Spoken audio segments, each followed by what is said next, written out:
Call the June 18th, 2026 special meeting of the Planning Commission to order. May I have a roll call, please? Commissioner Bedard, Commissioner McPhail, Here. Commissioner Malakoff, Here. Vice Chair Mead, here. Chair Lee, Here. please let the record show Commissioner Bedard is absent. Thank you. Agenda finalization. Are there any changes to the agenda? There are none, Chair. Would the city clerk please read the public comments, statement of participation? During a special meeting, public comments will be limited to items appearing on the agenda only. Public comment will be limited to 3 minutes. We will allow public comment after each section. Chair, we currently have no attendees, but as they come in, I would ask that we open public comments if we do see attendees come in. Did we receive any comments by email? No, we have none. Okay, thank you. Moving on then to non-public items. Item A is public review draft, development code update, planning commission workshop, special meeting. We're actually considering the document that we met for at the last meeting, so we won't be having a formal staff presentation. So let me pick up what we're doing here. We got into the end of Division 3 yesterday in our document. We're going to continue in the same vein that we did yesterday. But before we actually start, I will ask if any of the commissioners have any further comments from Divisions 1 and 2, having considered things last night. Please. I do have one. And that's on page 26. It's table 920-01 and prompted from comment I received from a member of the public. So we have correctly identified in the draft the treatment of short-term vacation rentals in the RR zone. So that's in a separate table.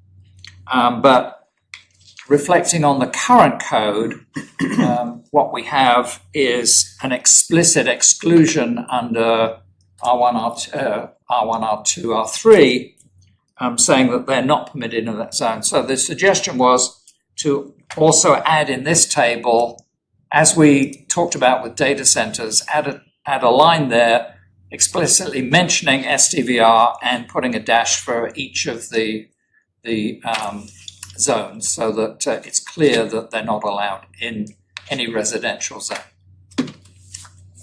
Any comment? Seems reasonable. But aren't they allowed if there's an HOA? In RR, Only in RR? yes. What's the council position been? You know, as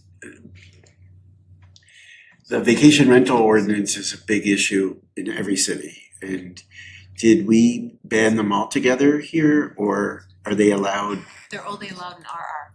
Yeah. So currently they're only allowed in RR, and the proposal is to only allow them in RR now. Well, it's to note what's already in the ordinance, because that was the result of the Measure B vote, which was passed by 67% of the residents voting. Well, the resort residential is kind of meant for that kind of use. Right, and it's already noted later in the document that RR does allow short-term rental. I think that's a good idea that you've come up with. Okay. It's one way to handle that. It's sort of this, as Chair mentioned, it's similar to how you might handle data centers. And what is important to point out here is that the draft code does reflect what was in the adopted ordinance. Then, thank you. Then on Division 2, my only other comment was a general point, and I'm not quite sure how we can handle this, but these tables are great. They're certainly very informative. I think it would be really nice if we had a way to see all of them side by side, showing every land use and what can be used in each zone. It would be a very large table, I realize that. But You mean for residential and commercial, or just all residential? I would do it for residential and then maybe separately for commercial. But to have them all together, so you get a full picture. I would suggest we do, if we're gonna do that, we would do an entire table, and Okay. I've suggested this as staff because it makes it easier, I think, for developers and for Right. when we're facilitating counter discussions. Is the list different for the RR table than the list that we're looking at? Cause then you can't merge them. Yes, so the lists are slightly different, and that's pretty standard. What we would end up do is if we did a master table, which we have done in some codes where all the zones are in one table, in an Ecode 360, you would just slide across Right. the entire table.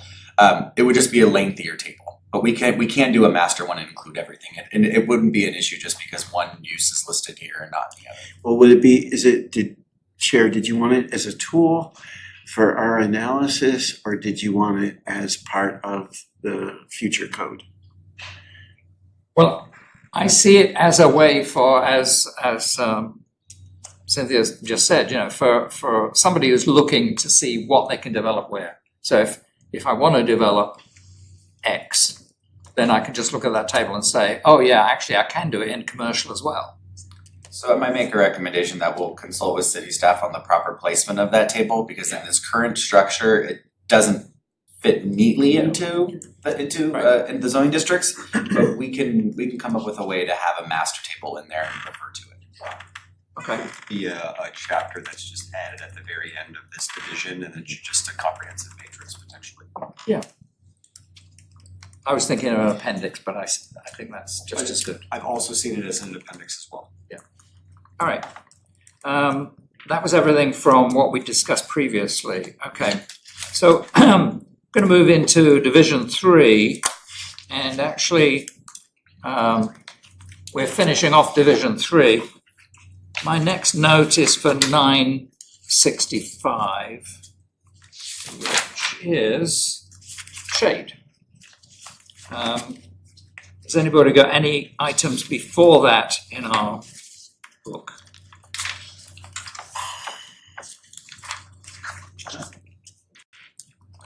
What I'd like to do then is to work through each of the sections in turn. We were jumping around a little bit yesterday. I think it would be easier if we make sure we I go have through. one thing since I was trying to streamline last night because we were running out of time, Yeah, me too. but so 9.70.040. Oh, that's after 965. Forget it. Well, we'll get there I in thought just I a was- I second. thought that was previous. Sorry. Yeah. Well, I think we've all observed there's some numbering problems later as well. So if we go to 323, page 323.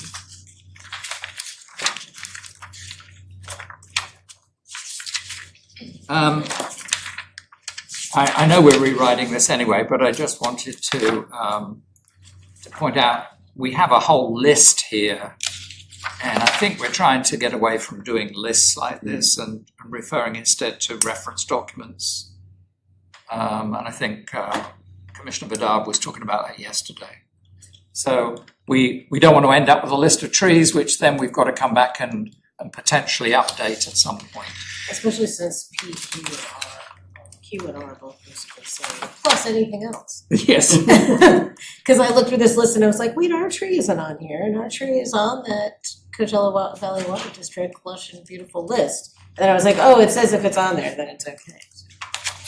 And point of clarification on that, what you're referring to, you're talking about not just the landscape trees, but you're talking about specific shade trees. Yes, it's section, it's paragraph B and all of one, basically.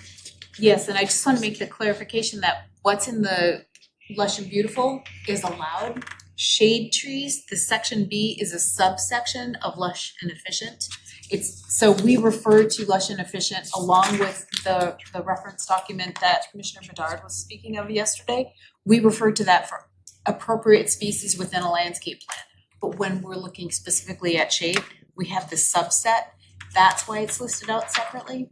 That's the distinction. I agree with you that we don't want to necessarily list what all is appropriate, but these are the ones that are subset of the greater Is this accurate? This is a subset of the greater, here's the 50 species that are appropriate to have in landscape, but these ones qualify as shade trees. So the reference document doesn't split them into shade and. Correct.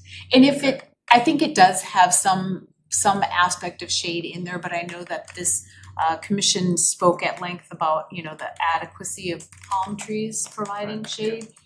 And that was a specific, let's make sure that we're being very intentional about what we allow for shade and what we do to. So that, I would think that was the intent of this. Okay. Well, we'll leave it with staff to decide if you can exclude that list. It will make maintenance easier. But if there is no external reference that we can use that gives us the shade tree list, Commissioner Badab was mentioning a different list as well yesterday. Yeah, it's a native plant. I don't wanna speak what the name of it was. He did send me the reference document. So, I mean, if there's another list we could use it, otherwise I guess we leave it in. 324, it's the same section, but I'm looking at sections, paragraph C, shade structures. I just wanted to check, does this actually cover the discussion that we had at a previous meeting, which was about having a shade sail or something over a driveway as long as it was attached to, on one side, to a wall. I remember that we had that discussion.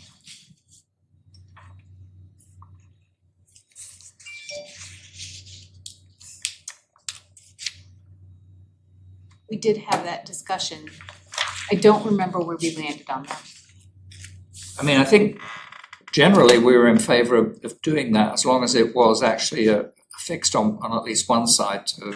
Well, in the C structure. on 325, it talks about being attached or detached from the primary structure. Is that what you were looking Yeah, for? it doesn't specifically say in front yards, cause I No. think Right. that was the question.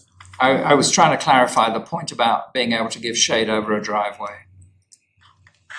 I don't know if that discussion, I think that discussion was actually an agenda item that was brought to planning commission, but I don't think it was actually part of this discussion. Okay.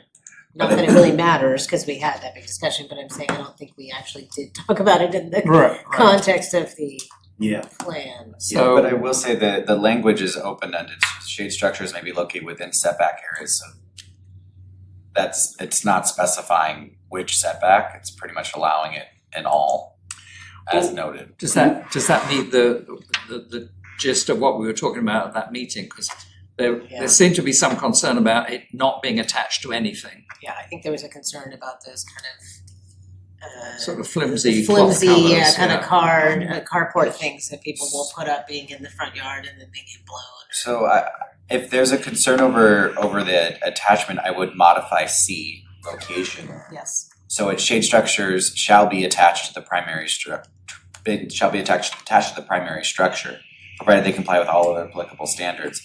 And then keep the rest of it, so shade structures may be located within setbacks, so they're still But I allowed. think in your backyard, you'd want people to be allowed to have a regular shade sail that's. Yes, it's It's the the front front yard. setback. Cause the concern was shade for people who can't put in a garage, so Right. if they wanted to be able to put something on the driveway. So I have another on the fly modification. If we can take C, location, I think we can break it down into an I1, I2 for the different setbacks. Yeah. And then explain if it's in the front, it has to be attached to the primary structure. And then other setbacks, including the rear, it would not need to be, it could be freestanding. So then what could happen possibly is in your single family dwelling, you could build a carport that's 20 feet long within 5 feet of the front property line. Covers the whole driveway and it stops 5 feet from the front property line. Yeah. But isn't But you wouldn't be able to do it. a more permanent structure though? I think. Carport's a Doesn't it structure. require a permit? Well, carport is permanent. I mean, it's not like the ones you were just talking about where it's just like 4 poles and a tarp, or 4 poles and a piece of Wouldn't metal. that require a permit to put in a carport like that? That's a permanent It structure. would require a permit as far as I know, but I'm just asking you, do you want to allow? Is a carport a shade structure? Is that somewhere But do you wanna else? allow that to go the length of the driveway to the property line? I don't, but I guarantee you Peter would. The what? I said I don't, but I guarantee you Peter would. Yeah, I don't think it should go that far, but I'm not quite sure how to structure And I'm not this. trying to speak for him, but I know he's very passionate about that. That's why Well- we had the conversation. Was- Yeah. I've had that conversation with him too, but I don't know that I have agreed with him. I would wonder if maybe a compromise might be that it could be attached to the building but be no longer than 20 feet, which could be able to cover the average vehicle. So it'd be 20 feet from the building that you could extend into the property, into the front yard setback. And I think by definition, unless I'm missing something, it has to be on the driveway. Cause it wouldn't make sense to put the shade structure like, going. For landscaping. No, it Yeah. would. I mean, there are a lot of people who have little walled-in front yards with furniture and stuff out there in my neighborhood, so I could totally see someone wanting to put a shade structure over that. Well, then do we wanna say that it has to be in the driveway? Yeah, I mean, I think that's the problem we're trying to solve, is people cannot build a garage. Yeah, I or- wish we had notes from that meeting where we Right. had spent an hour and a half on Right, this topic. I don't want us to go down that Yes, rabbit hole exactly. again. So can we refer that just to staff and say, Could you go back and we're look? aware of the concern for people that cannot have a garage. We need No, I to don't think we did. find a set of words for that. Does that give you enough? I think that gives, I'm gonna look at you. You're the ones who are drafting this. Perfect, so. perfect. So the way that this is drafted is not just for driveways. This is allowing shade structures in your front yard. So if we wanna specify specific shade structure for driveway, we can tease that out and have the limitation on the 20 feet, so it doesn't go further into the setback. It would be breaking it down just like the location pieces. Cause right now, this is allowing shade structures, pergolas, other freestanding shade structures Right. in your front yard.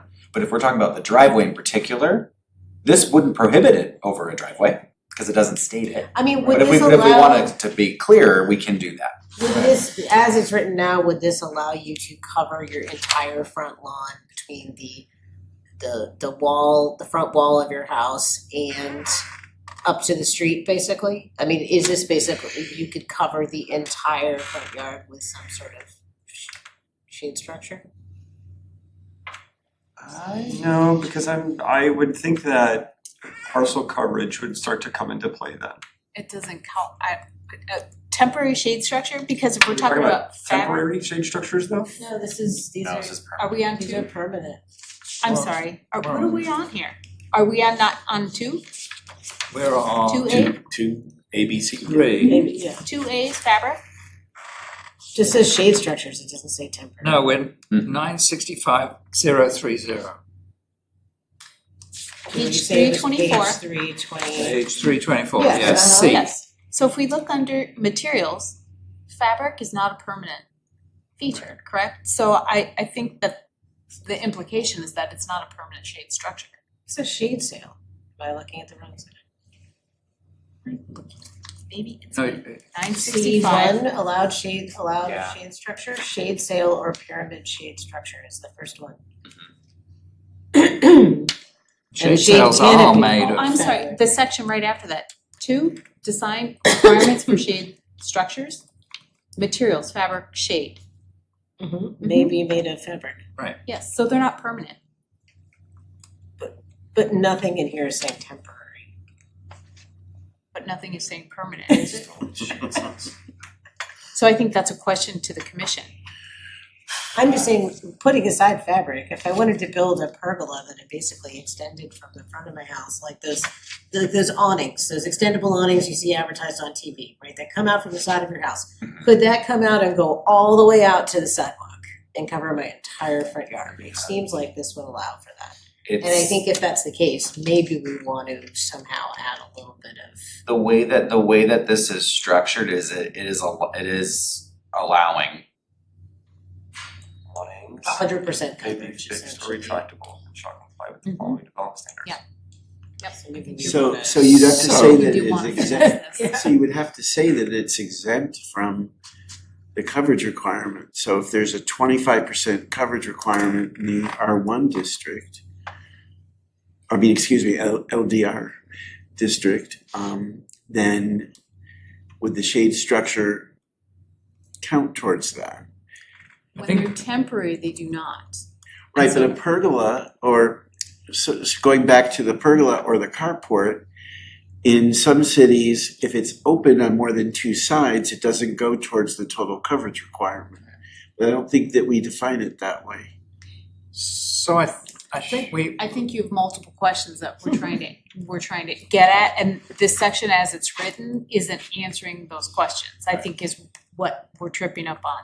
So I think what the question or the discussion of the commission needs to be is, what do you want, what are those limitations, and then make sure that the consultant understands what those where you want those limits drawn, so that they can draft that into the.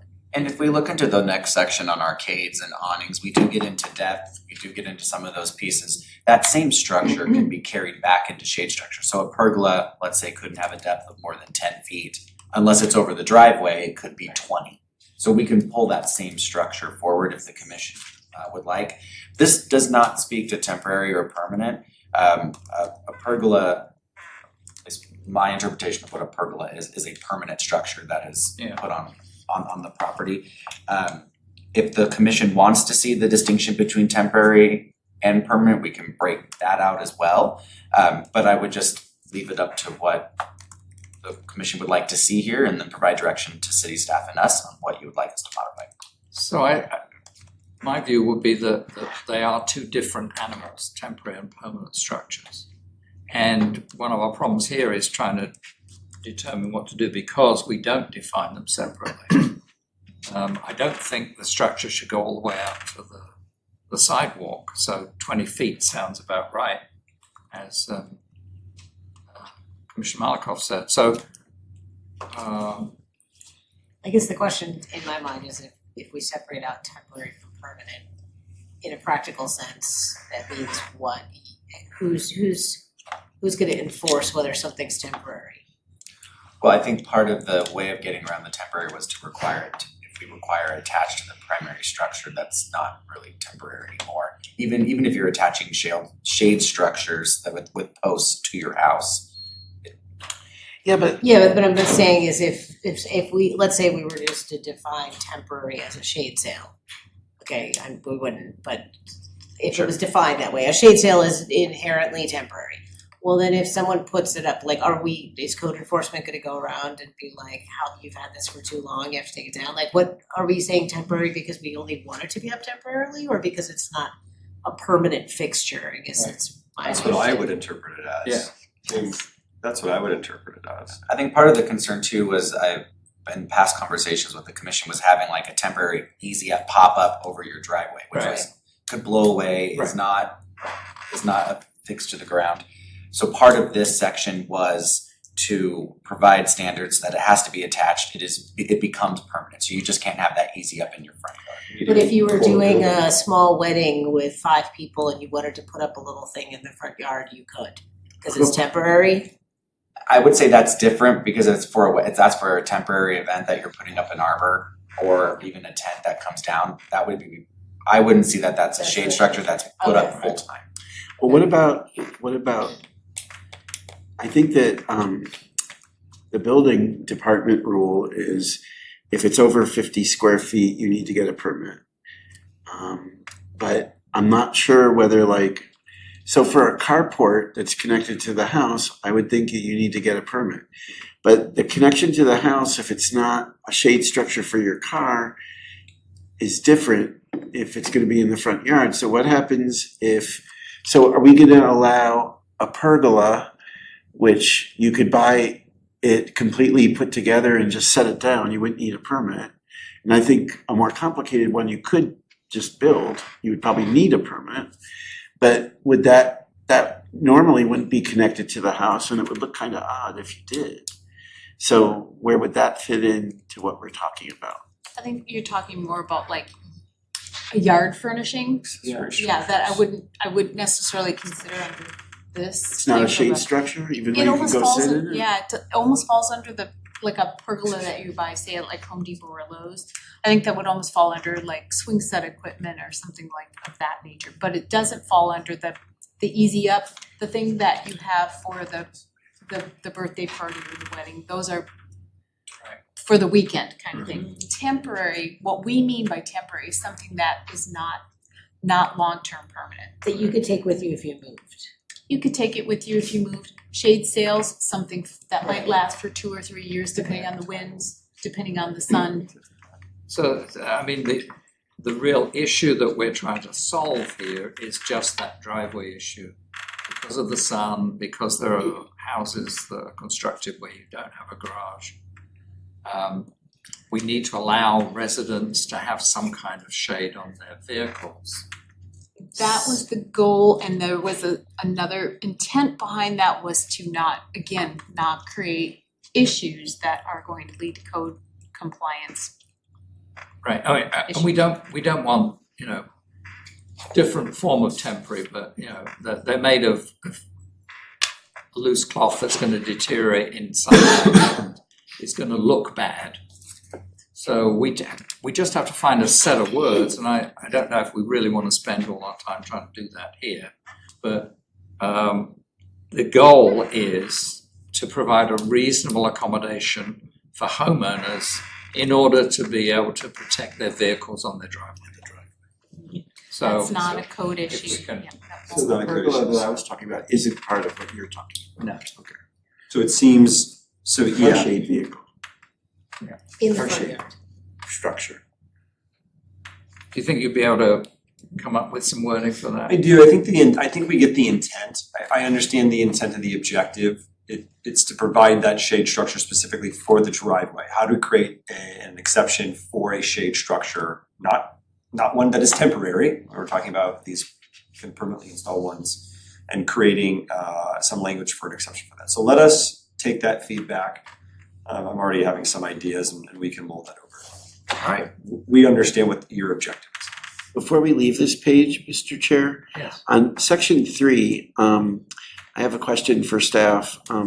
So grocery stores, on the same page, 324, right above the shade structures, maintenance of shade trees. So a lot of times the grocery stores or chain stores, they'll go in and they'll be there for 3 or 4 years. The trees will grow in really well and have a great canopy, and then they rip them out.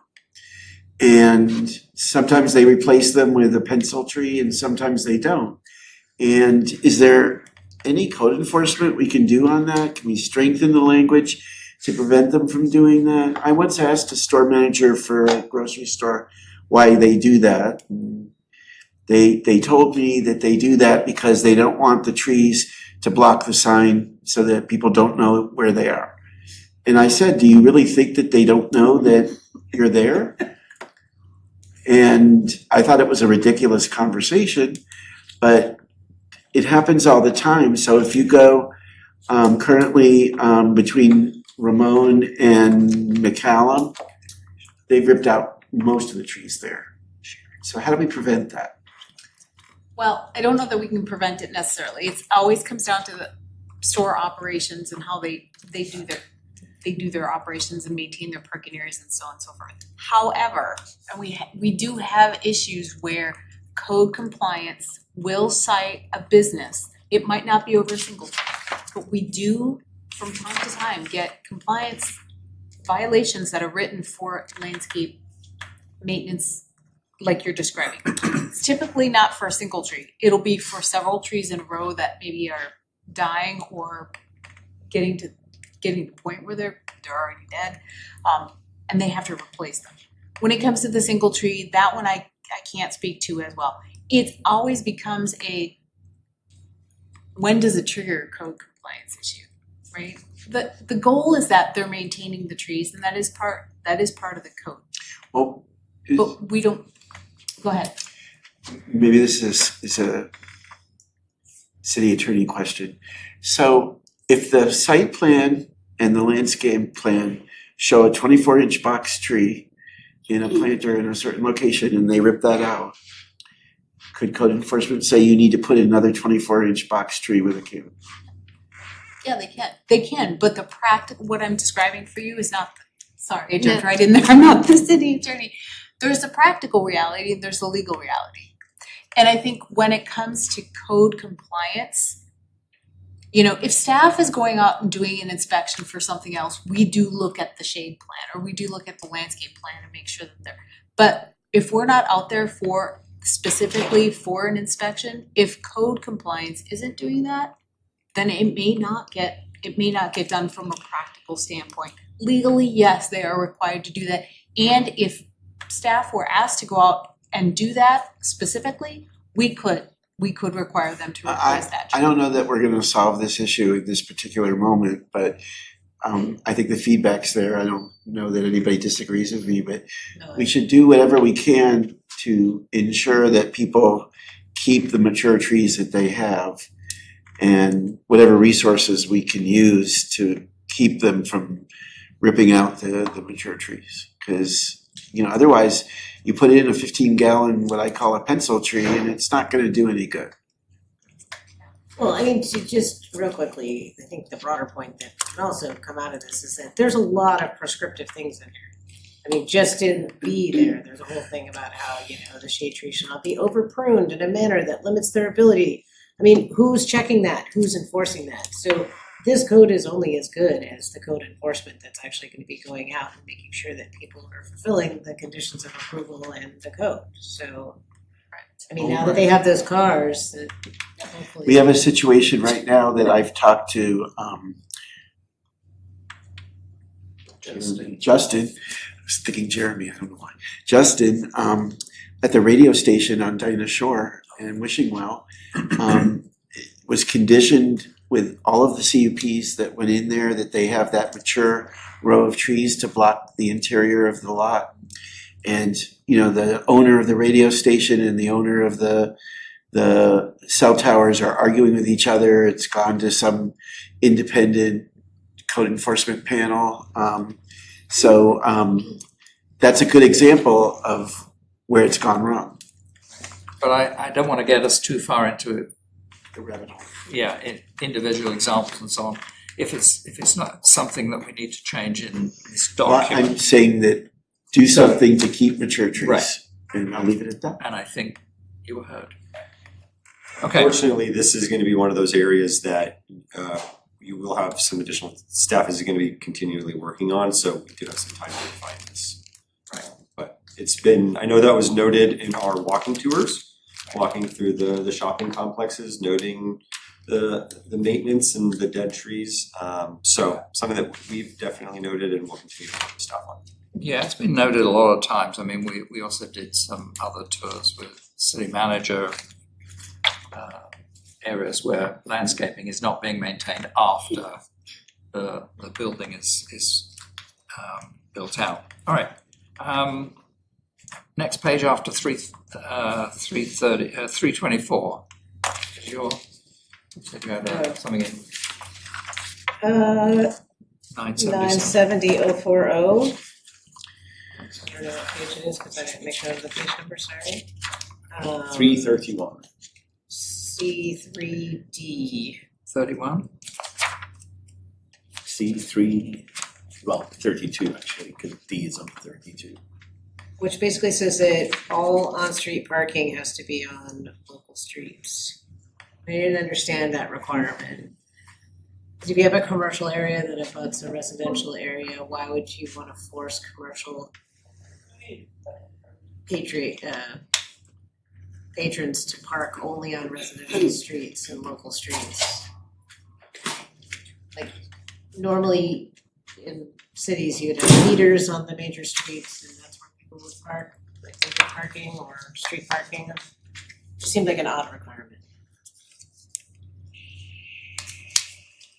Oh, D, on street.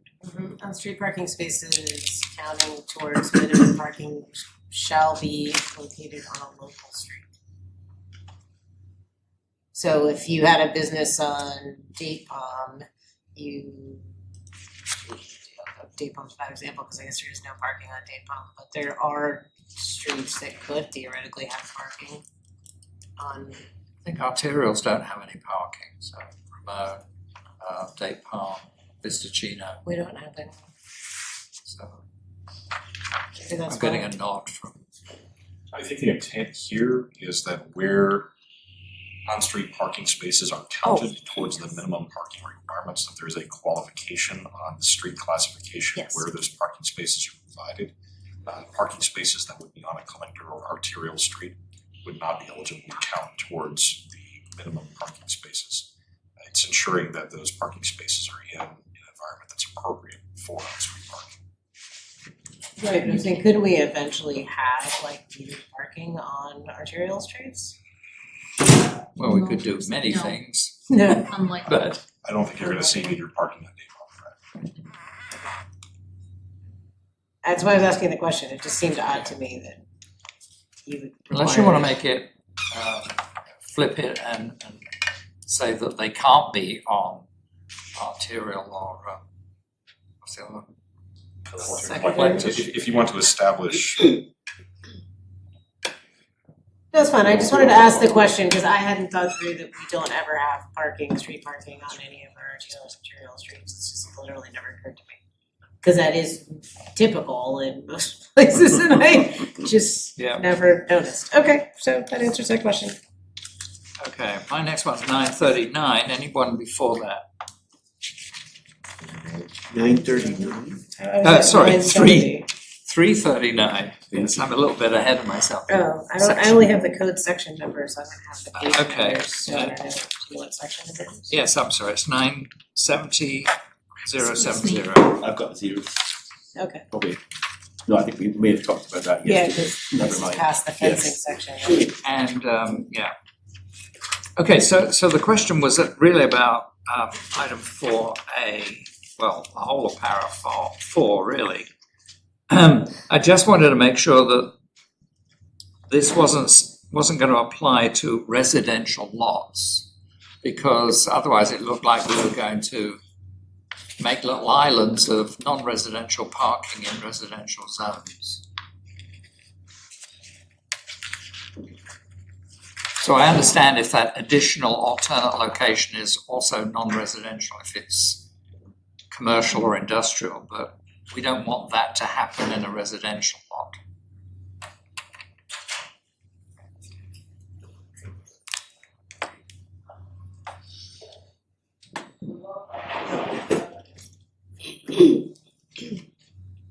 So is the request to specifically call out the exclusion of the alternative location being in residential parcels?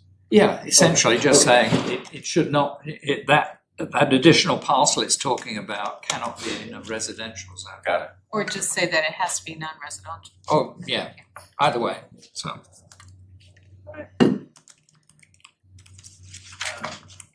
My next one, 990-040, anyone before that?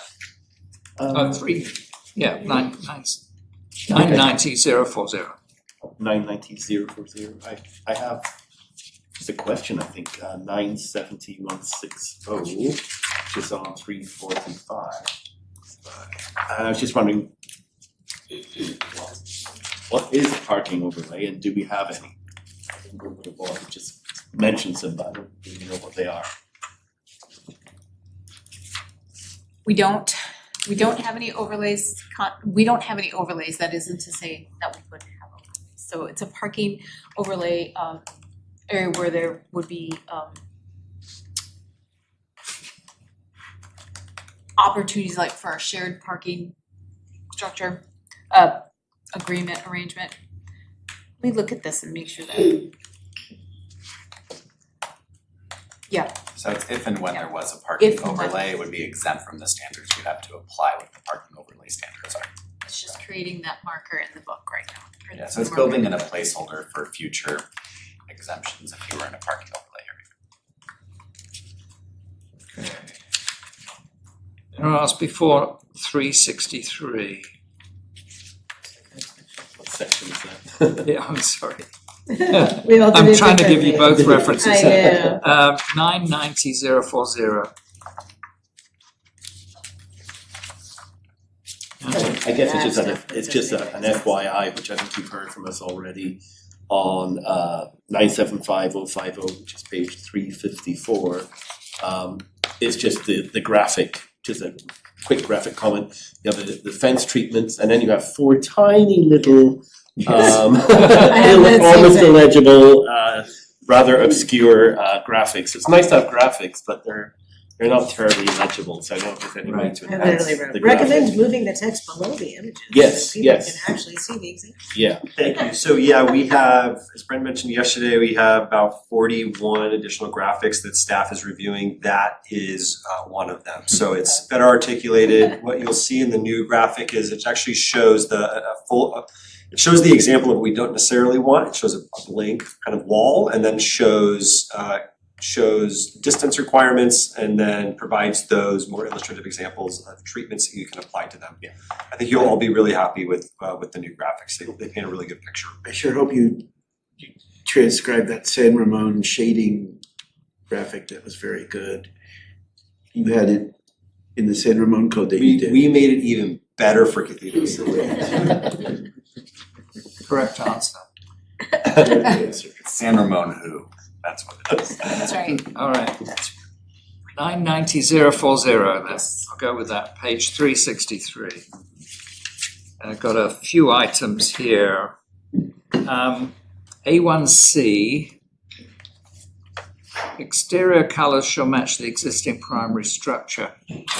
So I'm thinking, does this actually apply to something like a storage shed? I think it does. In which case, most of those are prefabricated and are grey, white, whatever, and not really paintable.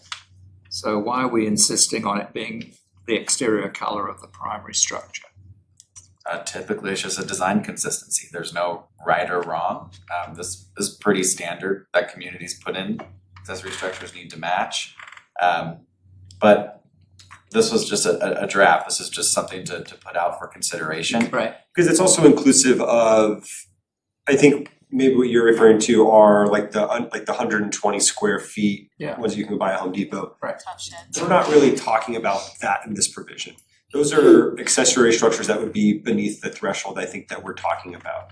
120 square feet wouldn't necessarily require a building permit from the building department. It wouldn't necessarily qualify as a structure. What we're talking about are those larger permanent, Right. if you build a detached garage, a shed, at the time of construction of the main home, we would want that accessory structure to be compatible with the color. And I think that's perfectly fine.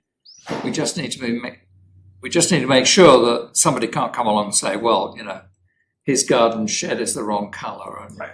Why don't you change the word match to complement? So, And A little more subjective. yeah, I don't know if legal wants to weigh in on that one. No, it is very common. We see it throughout other cities as well. I think the goal is just to not have like a super random, I picture this house that we pass by when we go to church. It's like a yellow house with like this random red, right. like attached structure on the side. So that's really the goal. That's extreme. I don't think that you see that here, but it is a common, you know. I think we want to watch the terminology to complement. I understand where you're coming from, Commissioner That's Brown, super but complement is subjective, and if we try to, Right. I think we'd want to remove that. Maybe it just needs to be, I mean, maybe it just needs to be fine-tuned in terms of what exactly you're talking about here. If And we it- can say it requires a building permit, for example, then, you know, we can qualify it as not being, If you buy a prefabricated thing like a shed or. Right. That's different than building a new stucco shed that matches your house. And if we talk about what we were talking about yesterday with the fences, right? We came to the conclusion, I think the commission came to the conclusion that when you can see the fence, then it matters. What problem are we trying to solve, right? If it's a visual aesthetic thing, if it's a tough shed that you're describing that you put usually in the backyard, no one sees it except you and your family, does it matter? I don't know, that's a question for you all to decide. If it doesn't matter, then perhaps what you want to include in here, anything that's visible to the public right away, or, you know, to neighbors, that has to comply. I mean, that's, Yes. it's not directly comparable, but I mean, in a lot of CCNRs, you find that. Yeah. You can't have anything visible from outside. So, yeah, that's fine, if we could look at that generally as a point. Does that work? We can fine tune it, yes. All right. A2, flagpoles. So I was just curious here because I'm looking at residential zoning districts will allow 50-foot flagpole. I'm just imagining a 50-foot flagpole in front of my house. This is more like for a, a store or a whatever. So that seems a little excessive. Yeah, that sounds pretty tall. I also was just wondering, does anyone know how tall the flagpole is in front of that auto dealer that's on 111 here? 50 foot. That's gotta be taller than 50 feet, Yes. right? No Union Well, Jacks just on for the, frame of reference, cause these no footage. Union Jacks on the front yard? I think that was like feet- 75. Is it? I'm guessing about 75. Cause I have no idea, I mean- like I'm trying to imagine in my head, how tall is a 50-foot flagpole? And I'm like, well, what's that one? That's the biggest one I can think of. Could we not go with something like, maximum of 5 feet above the roof line or something? So if you put a flagpole in your residential area and can it be regulated that it only flies state, federal, or city flags? Cause I'd hate to see somebody fly like a swastika. Yeah, but in my Well, neighborhood, that's there's a freedom of lot of speech. other country flags. Yeah. Yeah, we went through that with signage, remember, Yeah. we can't have. Right now during the Well, World Cup, you'd wanna tell I someone they thought they can't fly left their. it, well, I thought they left it open that hate speech could possibly be regulated. We can't regulate it. Is that- No, this is the private property, so if you're allowing it, you're really just regulating the structure itself, not the content of what's being. So I'm just looking for an alternative for 50 feet, which seems excessive, and somebody's gonna do it, of course. So why don't you do like 30 then? Well, different residential zones have different property height limits. So I'm suggesting maybe 5 feet above the property height limit. And that seems reasonable. It doesn't have to be twice the building height. So if you link it to 10% above the building height, allowable building height, or 5 feet above the allowable building height, that makes sense. Isn't 10 there a feet, flagpole in front of the veterans apartments on Landau? That's a good example. I'm just trying to look and see if I can find one that gives us an example. You might be able to look up the permit for that. I think it goes slightly above the building height and that might be an But it appropriate seems within the size. context of the building an appropriate height. I Yeah, think what you're trying to avoid is, someone in the Cove putting up a 50, because they got Yeah, a I one-story mean- house and putting up a 50-foot, right, where it looks out of place. right. And seeing you've just brought up flag height, that was in my detailed comments that I sent to staff that I wasn't going to talk about today. But I wonder if there's a conflict in this section that we're talking about with 50 feet in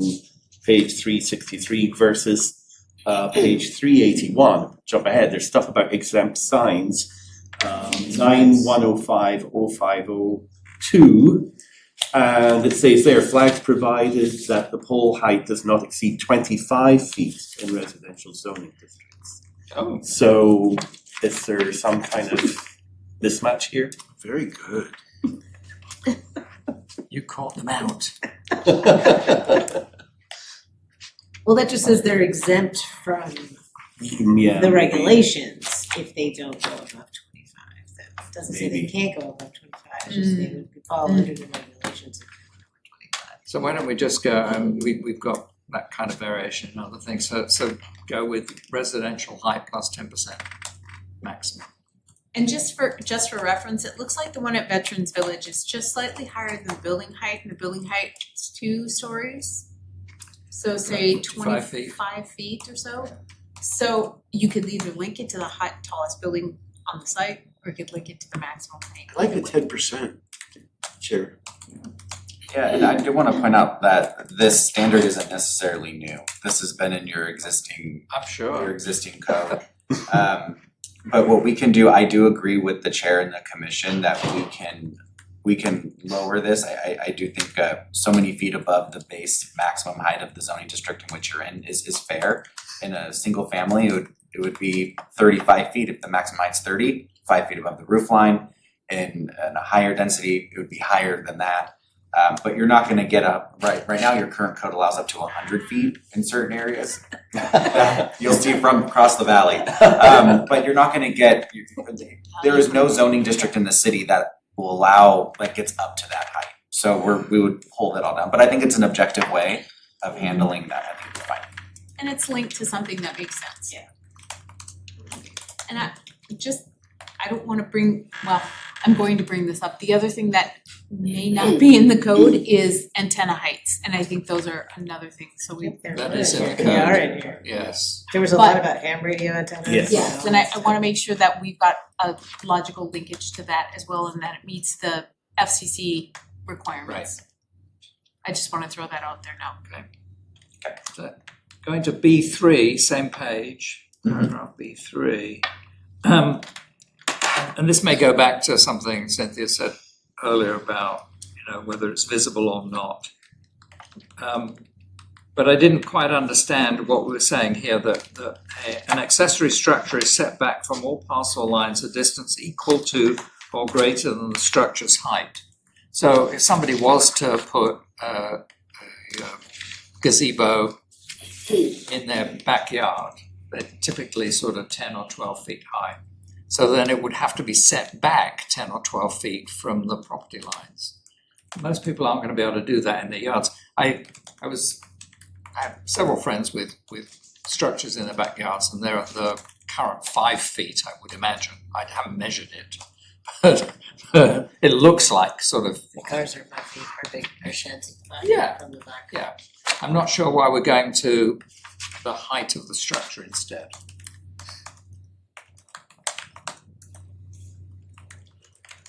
That would be difficult with our sheds for sure. I don't know what the logic is behind that. Can you speak to that? And I don't know if that came out of our existing code, Possibly. Yeah, 980-020. 980 I mean, through the review with the city and through our review, I mean, it's one way of measuring, it's not necessarily incorrect. And so that's why it wasn't flagged for a modification. When we read it, I mean, there's nothing wrong with the standard separation, but I would be open to planning commission recommendation if you wanna modify that, shorten it.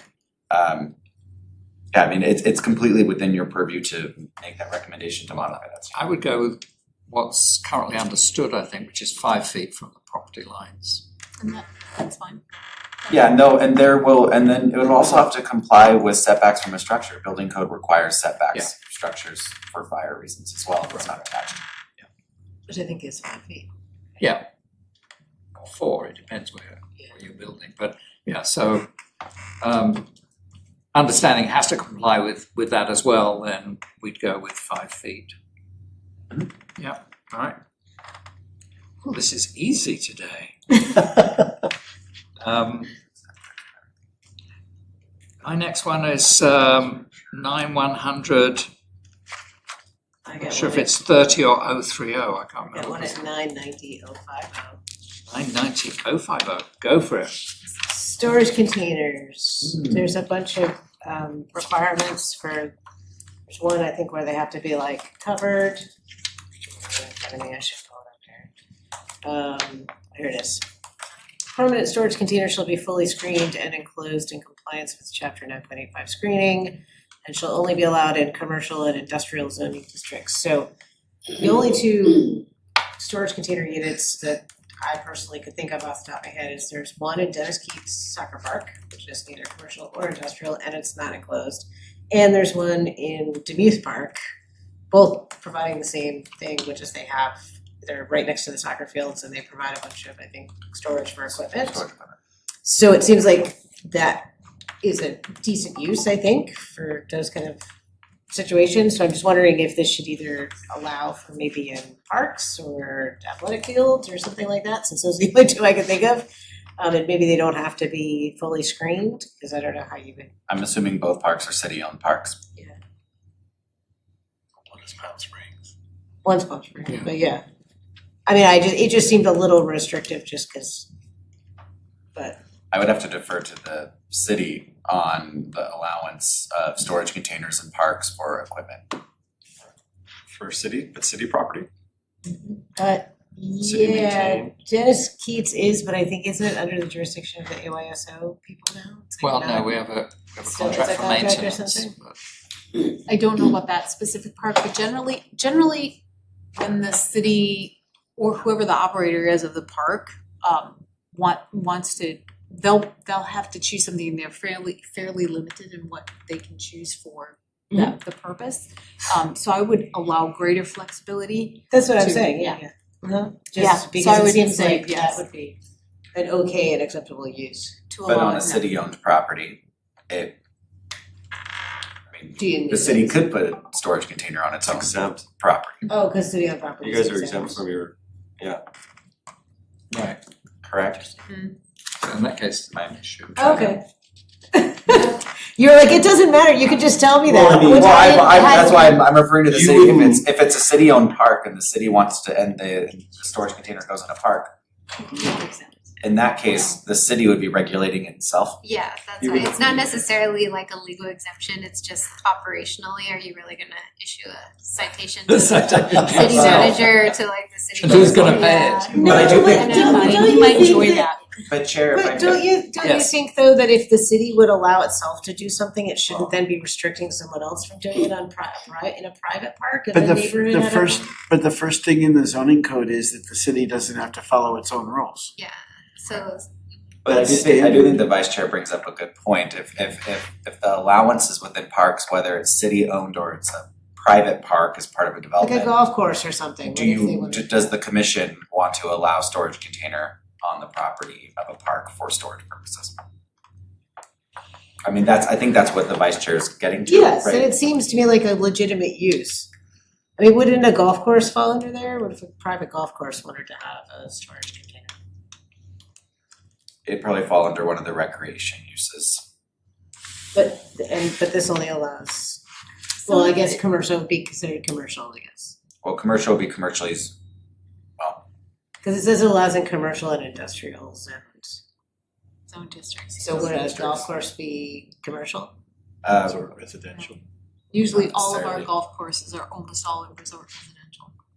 But what I see a couple of things here. So I don't see that it would be an issue because we already have, it also needs to be fully screened and enclosed. So does it matter? I guess it doesn't matter if it's industrial, commercial, park, whoever owns the park. Well, I'm saying in those two parks, they're not screened. but I think that part I of think the, our requirement is though that it is. Yes, And I so think that's, I think the one thing Chair, if I may, wanna raise, if the park, so it's in commercial and industrial, but if the park is located in a residential zone, that it wouldn't be allowed, the storage container. That's where we might hit a discrepancy. Or if you have a park in a mixed use zone, it wouldn't be allowed. you're right. So if there is the desire of the commission to allow them in parks, we might have to work with staff if that's to have language that carves it out. It's no longer applying to a zoning district anymore, it's applying You to would a have- use. You could put number 3. Public or private parks. Now, that gives me a little consternation, just because what's a private park? Then we're starting to split hairs. I think it's not serving what we're trying to achieve. I'm trying to come back to Yeah, what and is the honestly, problem I'm we're not, trying to it's not achieve. like this is a hill I need to Oh. die on. It's just as I was reading through this whole document, what I noted a lot of times were things that seemed new, which existing uses already didn't comply with. Like when I saw things that already created nonconformities, then I was like, well, are we changing this for a reason or should we consider something else? So that's the only reason I brought it up. If we don't think it's an actual problem because I hadn't considered that they were city parks, then we can move on and it's not a big deal. Yeah, I think that's fine. I don't wanna spend a ton of time on it. okay. The next one I have is 9-100-030, page 373. There was just a note here on A9, paragraph A9. It's talking about maintenance of irrigation systems. And again, this is one of those things that's fairly subjective about how well they're maintaining it or when they're watering it, whatever. And I wondered, is there any way to link to the CVWD watering guide, which actually month by month tells people whatever plantings they've got, that they've got to water this amount of water. So is that something we can do, or is it outside of our field of reference? Well, the CW, it's a policy guide. So I would defer to the city if they want to reference the irrigation to the policy guide. We do reference in here that it's subject to any state law, which the Moella would fall into that. It has watering requirements.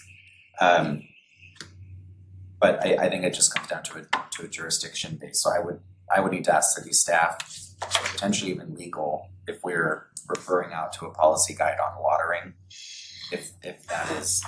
It's also recommended though too, it's not required, the CVWD. Cause I referenced that. Yeah. Yeah. But like if you put in new plants or you put in a new tree, you're gonna not follow that. All of our landscape plans, all of the landscape plans that come through the city have to be signed off on by the water district. So that's why we link directly to them. All right, then that's fine.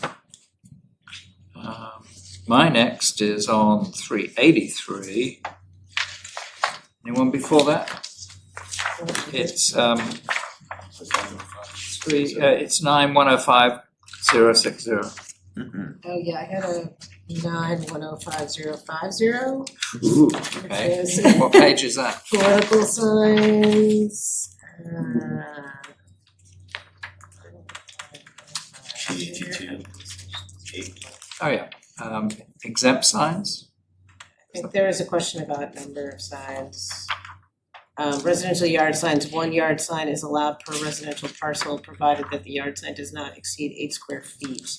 And I just wasn't sure if that also applied to political signs. Cause political signs are referenced earlier. But, oh yeah, this is in political signs, yes, it's in the political signs. No. No, it's not. Political separate. signs is number 8 and this is number 9, so I was trying to figure out if that. So residential yard sign, that encapsulates real estate without calling out real estate typically. Sometimes you'll also have the yard signs where they pop in, my graduate graduated, we had a baby. It's not regulating the content, it's just allowing that sign to be in your yard. Okay, but then wouldn't political signs also account for that? They're this on the same little metal stands and everything. I mean, we've typically called them out just like separately, not as yard signs, because political signs aren't necessarily in your yard, they could be anywhere citywide. So I'm just saying, is the intention here to restrict the number? of residential yard signs, Yes, so if my neighbor had 12 metal stake political signs during the last election, including one that was 8 feet long, does that violate this? That's what I'm asking. well, as written, if it was a political sign, it would fall under 8. Doesn't say there's a limit on this, so I guess that's. And the thing that we run into on number 8 is, And I'm not trying to limit them, I'm actually trying to make sure they're not being limited. And they're because not. That's my concern. they're not, because the way that I've seen them limited before is 1 per candidate, per lot or property, I think is the way that is. So you can have Joe, you can have Bob, you can have Sheila, you can have all these different candidates. Whether you have 2 or 20 is up to you, but they're limited by size and duration. So, But Going- here we don't limit them by 1 per candidate. going back to the legal advice, we were talking about freedom of Right, that was my speech concern. and private property. Right, so for political signs, it's actually case law, so I haven't run into the facts that you're talking about a certain candidate being limited, so like other cities that we've worked with, I can look at the case law to see if anything has been updated, but what you can regulate is exactly what we are regulating is the size. Okay. You know, so everything that is included is fine, but if you did wanna go further, I would need to look into. Well, I'm thinking more about, are we allowed to say only one sign for one person? So that I would have to look into, as far as I know, no, that's not the case. What about, Okay. what about signs in the right of way? It doesn't seem to mention that. Some cities prohibit signs, political signs in the right of way or on public property. And I believe our sign language, correct me if I'm wrong here, I believe our sign language prohibits signs all from the right of way. Yeah. Yeah, You so can't put any kind of sign. I don't know that the language should talk about a political sign exactly, it would be more of, you're impeding on Just the like- public 'Cause they- right of way. Okay. The politicians put the signs up in the right of way all the Yeah, time. so and the they- And that response applies- It doesn't matter if it's massages Right. or Yeah. it Yeah. doesn't, the content is irrelevant. If it's a temporary sign in the right of way, it's prohibited and should just be picked up by code. Yeah, And can you put a temporary sign on a utility pole? No, that's a snipe. No, no attachment to utility poles. It's not. Yes. Okay, thank you for clarifying. But content, the reason why it can't be content based, so that's why the candidate distinction doesn't work. It's just limiting the size of the sign. If you can't, you just can't walk up to your neighbors and stake a sign. Yeah, no, I just wanted to make sure that number 9 wasn't also applying to number 8, No. essentially. And so as long as it's not, then I'm good. 383, page 383, that's 9105060, so it's the following section. And we have paragraph A, number 4, signs which rotate, move, flash, blink, or otherwise animated. So I wanted to check. So are we thinking that covers, where's my note? Full motion video, air dancer signs, and so on. You're thinking like digital? Well, digital displays with full motion video running all the time. Is that a moving sign? That is the intent. Okay. Like what the casino has. Yeah, That's the intent. and similarly, the air dancers. That Yes. would And also I be put the- inflatable tube in. Well, I had to look it up, and that was the official name Oh, for them. really? Apparently, it's an Yes, air yes. dancer. Yeah. Air I dancers. literally Like wrote, a- does this All right. prohibit inflatable tube, Matt? Okay, so It does, but those I are think it's number- fun. So the digital sign in the auto center wouldn't be allowed? Someone else No, is saying. it's allowed because it's just putting up words and then it puts up some more words. We're talking about full motion video. Sign out by the Coachella Valley rep that is sometimes used to advertise vacancies in the city. They Yes, it- flash and show things. Well, yes, it can show a number of different That's signs, okay. but they have to be static. Each sign is static. It doesn't have. Not flashing or blinking. You'll see in some, you may have seen some digital signage where it has messaging that is flowing, kind of flows over. But then they're really sneaky because in milliseconds, they'll flash it and then it will go to another one. And as you're driving, it really catches your eye. If you're staring at the message, it seems seamless. Out of the corner of your eye, they are able to double stack it, and so it ends up flashing. That's what we want to provide. Yeah. We want to provide the distraction signage. And then get the message, get the intent across, but don't have it be a safety hazard. Okay. We're not allowed to mention signs that exist now? Did you say What do you that? mean making them? Did you, or you said, okay, my question is, I'm sorry. Maybe an example without the title or without Yes, the. without the name I of think the there was a business. concern Across from City Hall, there's a big orange thing on the roof of a business. Is that allowed?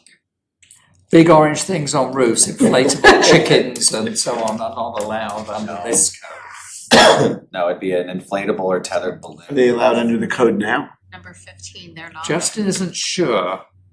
Justin I- isn't sure? Yeah, I asked him if it was actually in the code right now, and he said he would have to look it up because he's not sure if 20-foot high inflatable chickens are allowed or not. And there also was a question. 23 is the There's also a question raised by the commission that had to do with the auto dealership. Staff, I believe that's the specific Plan 9953. Something. So they're exempt, they have their own set of. Right. set of So they could put a big George Washington inflatable on top of their roof. They have their own set of standards, yes. Okay, So we could have an inflatable tube man district where they were allowed. I can't remember No? what their Okay. standard is. Yes. Okay. My next is 3102, that's 9110020, What page? 3102. 20 pages. I know, I jumped ahead. Is that's all under objective design standard? 3102.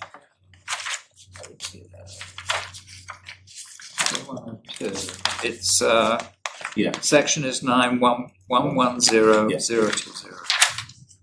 And I was just, paragraph A, item 2, subsection D.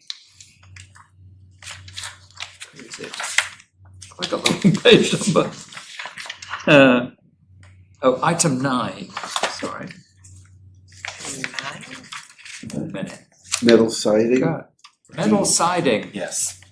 I was just surprised that we included that because in a desert, I can't imagine why anybody wants to put up metal siding. As an exterior product, Yes. it's a common architectural feature. We talked about it for a fence yesterday. Well, yeah, we did corrugated metal sheets for fencing, but it seemed like it just seemed like an odd choice. It's fine. I don't know where we are now. And then I've seen use of this in more of an acid wash, rusted, the actual name, what's the? You might, I mean, I know you're nodding as well. It's just insulated metal panel siding as well, as a common industrial application. Yeah. Oh, okay. I was thinking more of transfer of heat into the building, but if it's insulated, I guess it's not a problem.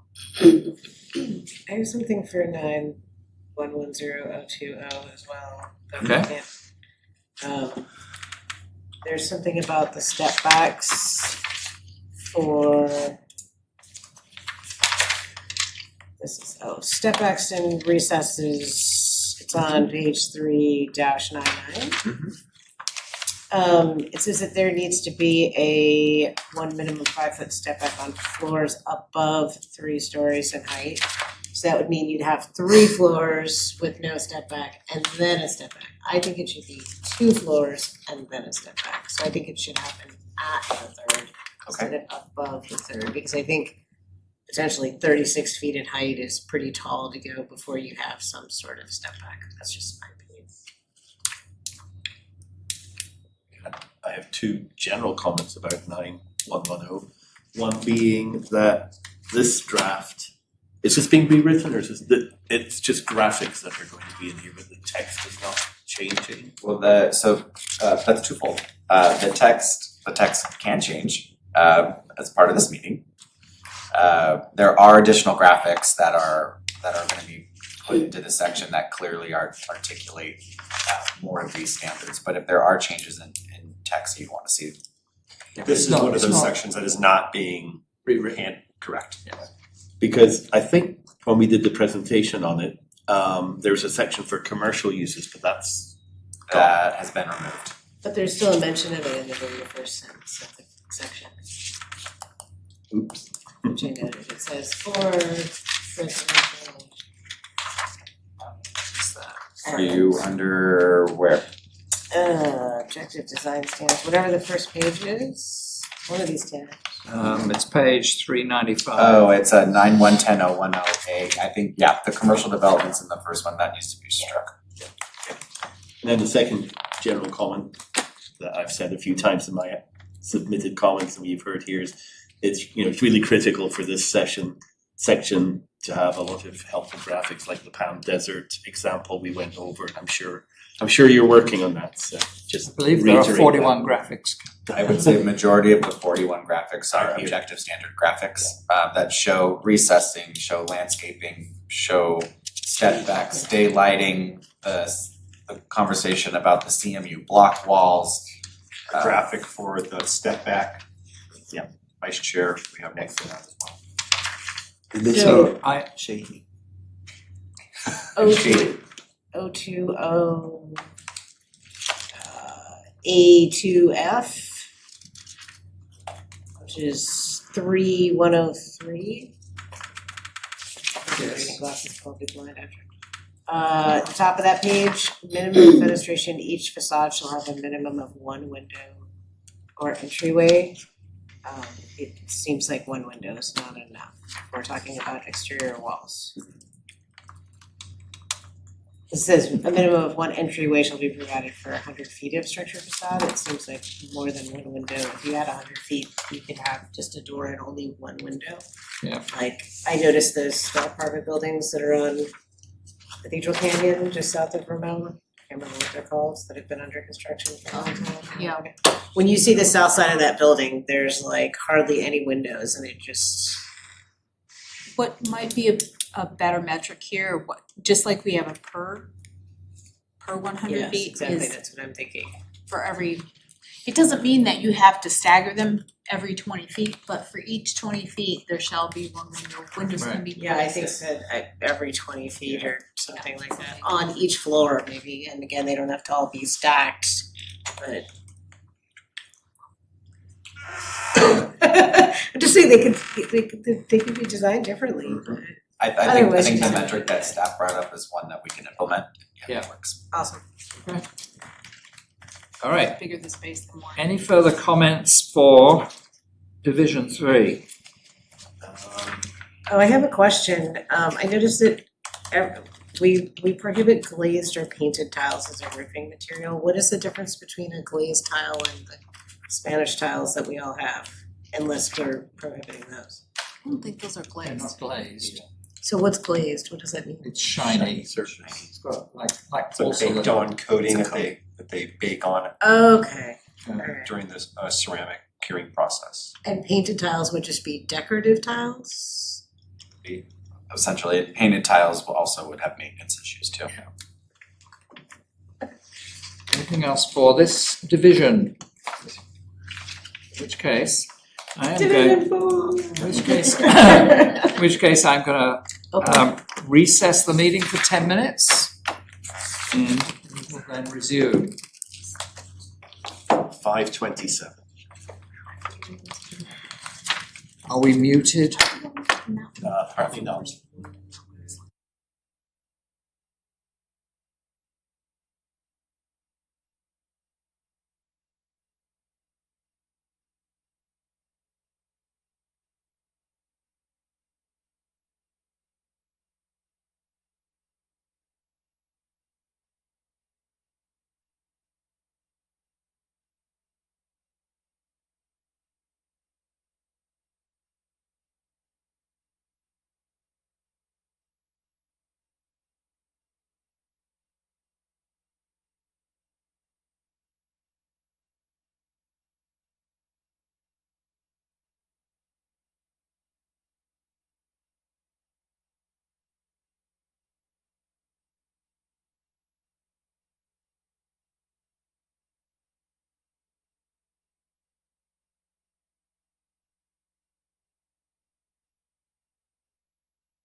We're resuming after a short recess, and we're going to start looking at Division 4. Would you like to introduce that? Sure.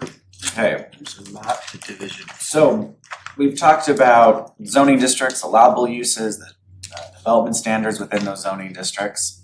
We've talked about general standards that apply citywide regardless of zoning district. Now Division 4 gets into the specifics, and it is standards for specific land uses that are listed in Division 2. So within this section, we cover topics such as accessory uses, ADUs, home occupations, timeshares, mobile home parks, etc. Now, this section does have several areas that are required under state law, ADUs, density bonus, wireless, under federal. But a majority of these are actually location specific to Cathedral City. So if you have an opportunity to look at other cities that have standards for specific uses, there'll be a whole host of other uses that are specific to that location. Within each of these sections, there are sets of development standards, performance standards, and it varies. So the Division 4 that's in front of you does reflect prior conversations with Planning Commission during study sessions. I'll hand it back to the chair if you have any questions through the process. Thank you.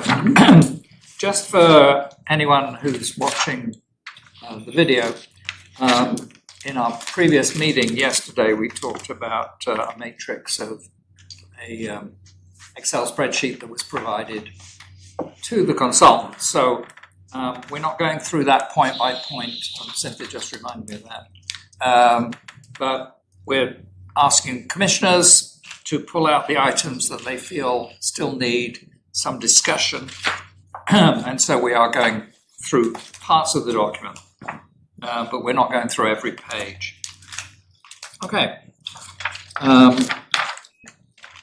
I have page 4.8 would be my first one. That's 913020. Anyone before that?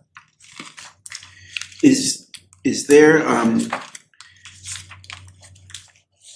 I read in the draft firearms, but I don't see it here. Yeah. I'm sorry. I read in the draft that there were standards for gun stores and firearms, and I think it got taken out. No, it's you mean the retail use. I believe it might be under retail sales restricted. Yeah. Oh, It is a 9130-140. okay. All right. Well, let me start on 4.8.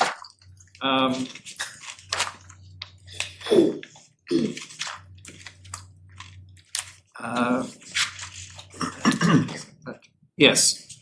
This was just a note. So current policy, and I want to make sure that's still reflected somewhere, which is that we don't allow driveways from arterials for things like drive-throughs and so on. Is that still reflected somewhere? So Starbucks, for example, the new Starbucks had to build a slip road. Secondary road. Yeah. Yeah, yep, that should be in here. As I mentioned yesterday, it is also the draft code, I apologize. The draft code is still subject to review by engineering and public works, so hopefully if there's anything that Okay. nuance that they will still catch that. I didn't see any language that suggested that, but if it. You know what, I'm looking through here, I'll look for it as well. Okay. Doesn't that, I mean, I guess I'm just asking, doesn't that just naturally increase the cost of development and also increase traffic through neighborhoods? I mean, what is the rationale behind that? It's to minimize points onto a arterial road. So you have to have you call it a slip road, but slip Yes. road? Yeah. A secondary road. So there's only 2 points of access to access 5 pad sites. Okay. Cathedral Cove Center, I think, is a good example of that.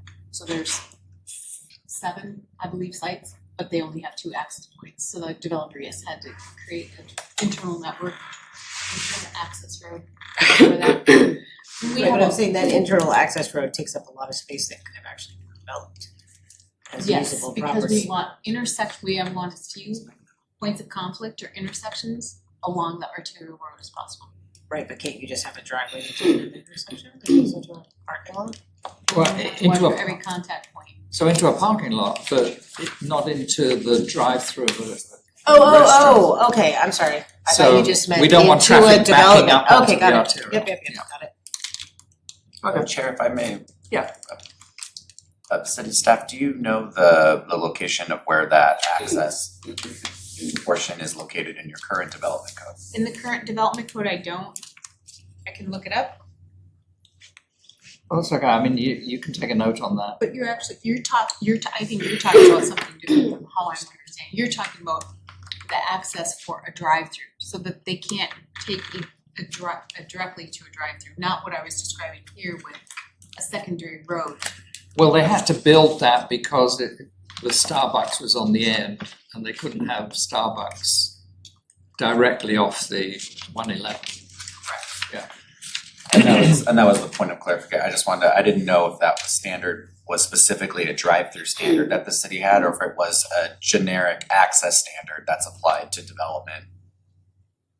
And I don't know the answer to that question. Okay, I think okay. that is because I'm thinking of all the other ones that we have, and I don't think any of them directly access. But we can go back and ensure that. Yeah, check the city engineer, I mean, Of course. Can I ask something about D, if you're still on D there? yes. So D1 says, basically the purpose is to allow drive-ins and drive-throughs sales in conjunction with a primary use. What page are you on? It's the same Forward. page for 8. And I'm just wondering if there should be a required minimum primary use. Can you expand on that? So could this theoretically allow a restaurant that is, for all intents and purposes, only a drive-through, and the only space that exists inside is just enough for the workers who service the drive-through? Oh. Like I'm saying, should we, if the drive-through is in conjunction with a primary use, what if that primary use really doesn't exist in all practicality? It's, you know what I'm saying, like there's enough for one person to stand inside and. Like a Java Hut, like a Dutch Bros. Yes. A Dutch Bros doesn't have a seating area, it has a walk-up window and it's just a drive-through is all it is. Right, so then at that point, there is no primary use, so I'm just wondering, But I assume the kiosk it would still be a primary use. It may not have indoor seating, but it's still a eating, drinking establishment. It just may not have seating associated with it, so that would still be a primary use. Because I don't think the intent is to eliminate kiosk uses, sort of like a Dutch Bros or a Sonic, or Sonic's out here, that type of thing. But it is confusing when you have it through drive-through sales in conjunction with a primary use. cause it makes it sound like there's another use, like there's a restaurant inside, like the Starbucks, right? You can go in and sit down and they have a drive-through, the drive-through is Yes. accessory to Or like if you're going to a drive-through pharmacy, it goes with a Right, drugstore. exactly. It could also, I mean, I can think of one where there is not a primary use. I don't know if you have these here, I assume you do. Where you'll just have an ATM in the middle of a parking lot, but there's no bank. Have those. Yeah, we're Yes. we're Okay. doing one. So that would, to me, there's no primary use there. It's a floating ATM. In most cases, the bank's not even there. I think of that as the distinction. Yeah, I guess I didn't realize that the Dutch Brothers didn't have any inside, cause I don't wanna pick on them, in particular, but I guess I was just trying to ensure that we're getting Primary use. a primary use without potentially just allowing a lot of drive-throughs that don't allow someone to go inside. Especially if we are trying to build a more walkable, you know what I'm saying? Like, are we potentially if there's no minimum then? And I think, well, yeah, I think to your point, you'd have to establish some sort of a minimum for what that primary use is, because if we look back at the Dutch Bros, and I haven't actually been to the Dutch Bros, but what is the minimum size? Because if we eliminated that and it was only a kiosk, so what am I? I didn't know that's what that was.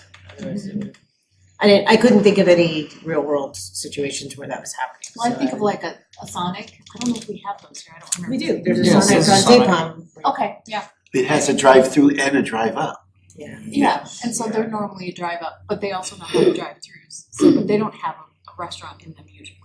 But even You the could sit down in front of it, though, they have a seating area. even the example of the standalone ATM, we've seen that as a land use. So you have a bank, but the standalone B of A in the parking lot on its own, not attached to the bank, would be a standalone use. That's not considered a bank. Well, didn't we require the credit union to get a separate CUP for the drive-through? That's, Yeah, I think the drive-through is it's what. you- detached from the bank, cause they couldn't make it work. And it was a CUP, but it wasn't a listed land use, I mean. So I think the question for you all to discuss or to decide is, what do you want to allow? How big of a primary use do you wanna have? Do you wanna have just a standalone drive-up kiosk ATM teller? Is that something you do want? Or do you wanna have these drive-up restaurant uses that we have here? I think that is a very common business model, to have just the drive-through restaurants. Some of them have drive-throughs on both sides. There is no restaurant associated with it. So I think In-N-Out does that. And you're starting to see that Starbucks models are just a kiosk with two baristas and a small pod, I'll say, and then the drive-through on each side. There's no sitting down, there's no interior. They call place that the you sit. Starbucks Express. It's, yes, something like that. And the reason I ask this question is as we're looking at one of the issues or one of the challenges that we have with land use in the city is we have an expansive parking. And I think we have a lot of opportunities. Good, I'm not saying it's good or bad, but we do have a lot of opportunities for a lot of these sort of kiosks, side-by-side kiosk spaces to go into some of those parks. They're lined up just perfectly. They take 3 parking spots and they've got their little, maybe it's 4 parking spots. They take their small shop and then drive through on either side of it. And so people can come and go and get their whatever it is, coffee or soda. It's a very popular format and we don't see that necessarily slowing down. Well, the bigger issue, I've never encountered what you're talking about. I've never seen it. I have no idea what you're talking about, honestly. I can't even envision it. I don't, I go to one in Bealton, so in Santa Barbara County, but it's literally just like a coffee hut in the parking lot and it's 1 or 2 baristas and people just come in and walk right out. Yeah, There's no that's- seating, no anything, it's just. Yeah, So and I think it might not be common here in Cathedral City, but I mean, even in LA, I don't. I mean, I can probably list 6 of them within a mile of it where I live that are just Maybe not so single much urban. pods or huts, and you Yeah. just have drive lanes on each side. So I don't want us to get too stuck on this because, we all have our favorite coffee points. But, I think my The- concern is just that we already have so much land dedicated to drive-throughs. Right. Do we really wanna potentially take parking spaces which could have businesses that face the street and become a walkable district be full of drive-throughs that now Well- that land's been used and no more possibility Well, I of think the having a bigger- walkable the bigger issue, corridor. the bigger issue that you and I have discussed and that some people have commented on, and I've heard from the community, is that exactly what you're saying is some people think that we have too many gas stations, car washes, and drive-throughs. And, I don't know that we could just say, they're not allowed, but we can have a higher design standard for them if they are to come so at least they look good. But I think for the single kiosks, we have to think about what the market is and what people in a different demographic may like. I think that, these express drive-throughs for Starbucks and other, not Starbucks, but for coffee or for other things are the way the market is going. So I don't know that I think we need to think about that. But if we wanna follow what the community is saying and not have as many drive-throughs basically, or gas stations or car washes, then shouldn't we have enhanced standards for when they do come in so that they look good? The city of Indio on their 111 reimagination, that's what they did.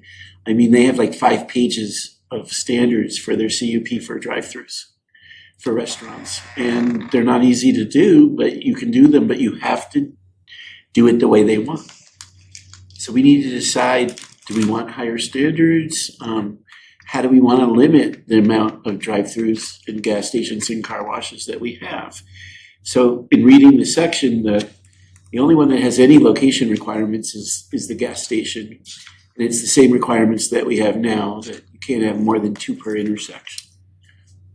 So let's see what the vice chair thought about that.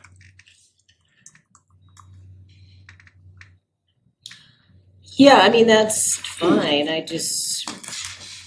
don't have a problem with increasing the standards, I guess I can't hear you. I don't have a problem with increasing the standards. I just am concerned that 2 years from now, every available space that could have been built out is gonna have a drive-through on it. And once that happens, we Do you can't mean a have anything drive-through else. or a little kiosk?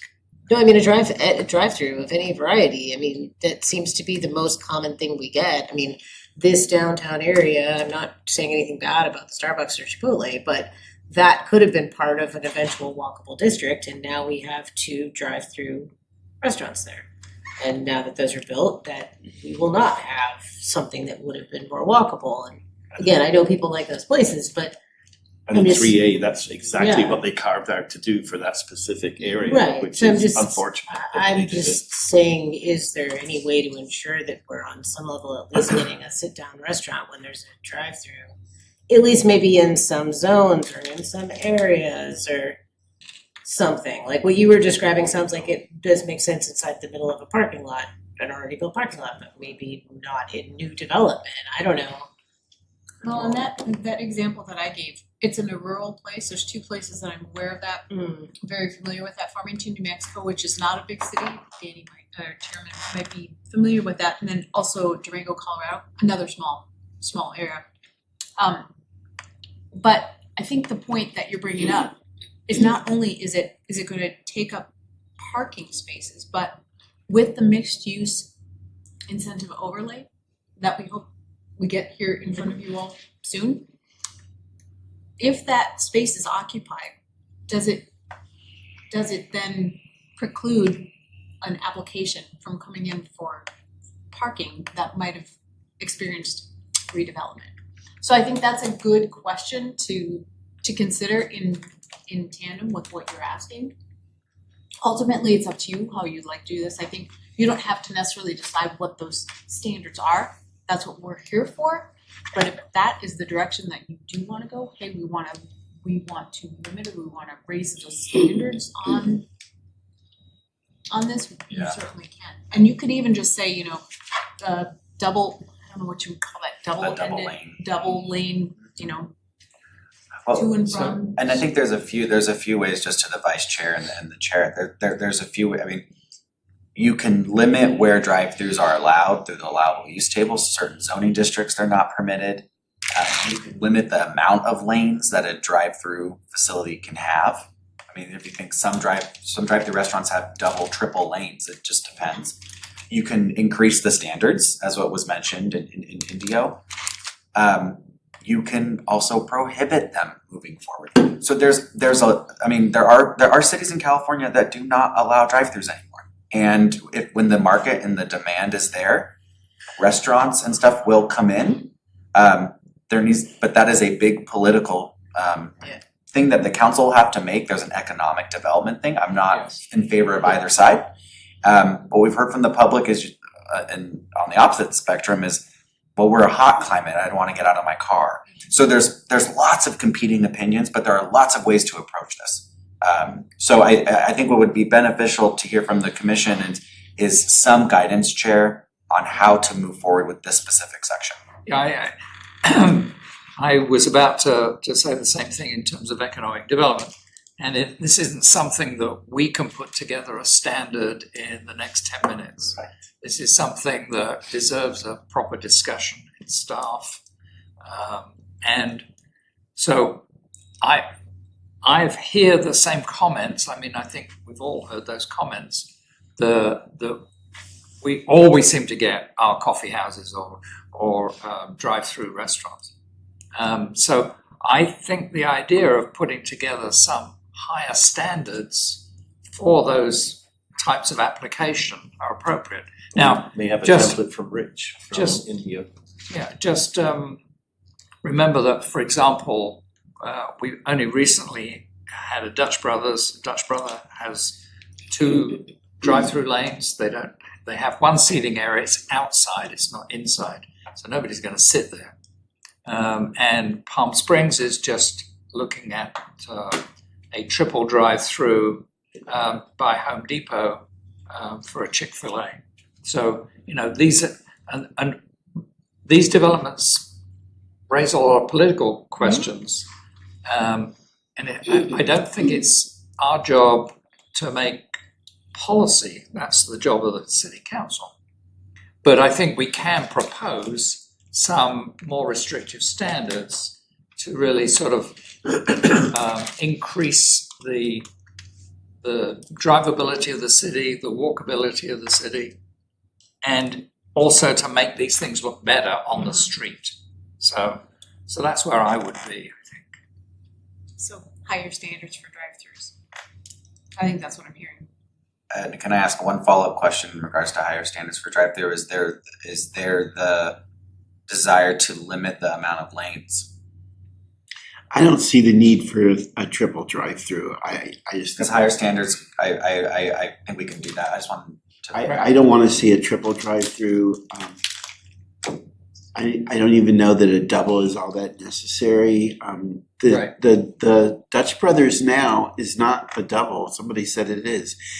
Or is it a double because there's 2 lanes that merge into one? Yes.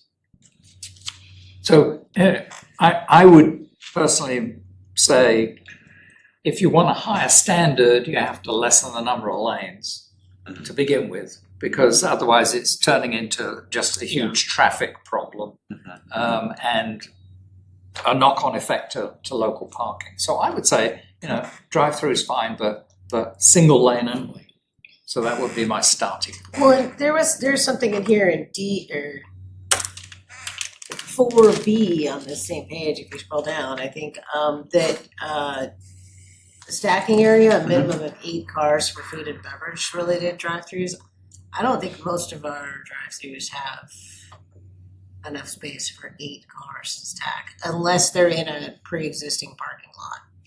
Yeah, this would apply to any new. Yeah, but I'm just saying that I think that already is a standard that's a higher standard than we already have, right? Because I don't think. Yeah, but here we're saying, well, yeah, but you only get one lane, not something like the Chick-fil-A with 3 For sure, lanes. but I'm just saying, I think that there already are some higher standards is my point in here, and so that's a Oh, good starting yeah. point Right. for looking at improving those standards. I think we can definitely take a look at expanding the standards and limiting lanes. Good. Okay, my next point was on 413, it's still the same section, oh, no, it's 9130.030. And it was just a point of clarification, if you look at the top of that page, it's actually in paragraph D, Page are you number on? 8, it's page 413. 413. Single family lot, it just suggests that items 1 and 2 under A are additive, and I don't think they are. So it's either or, isn't it? Or is it an and?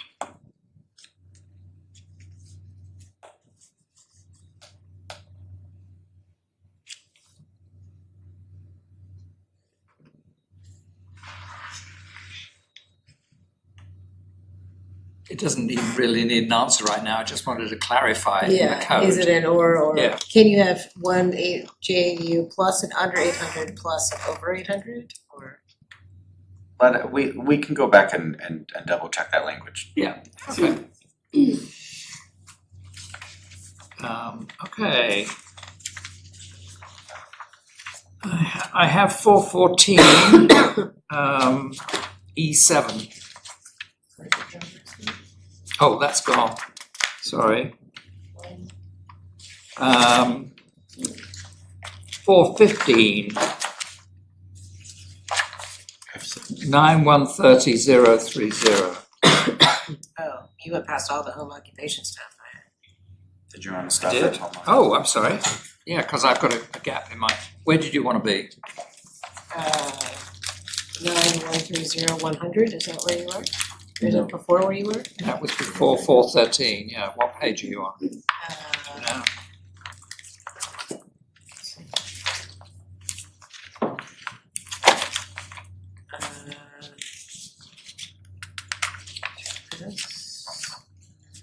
What section did you see? It's 9130-100.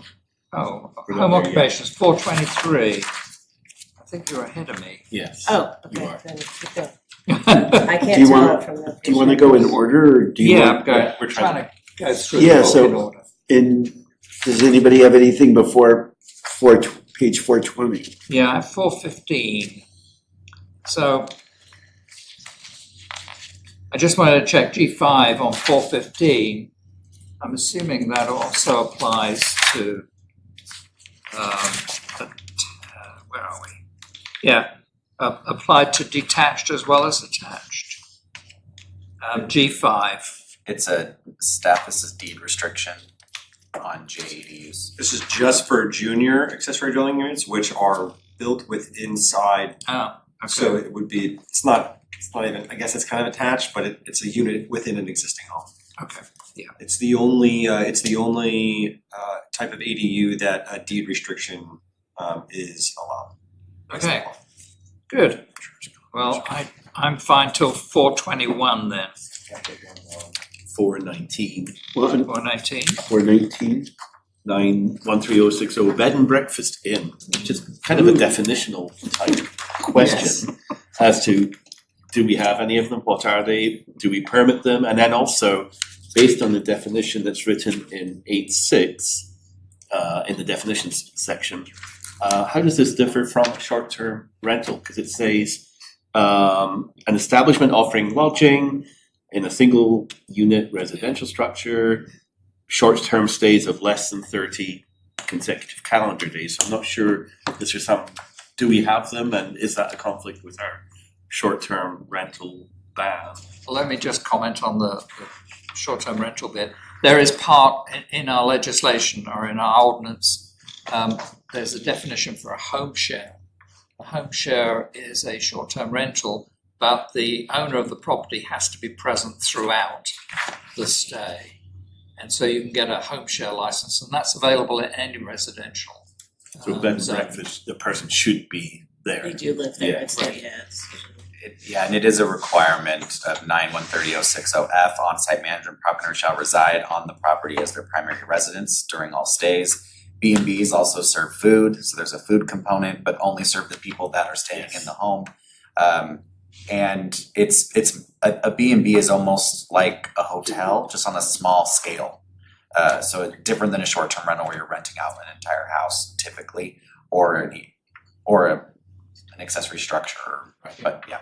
As I say, we define short-term vacation rentals with 31 days or less would be a short-term vacation rental.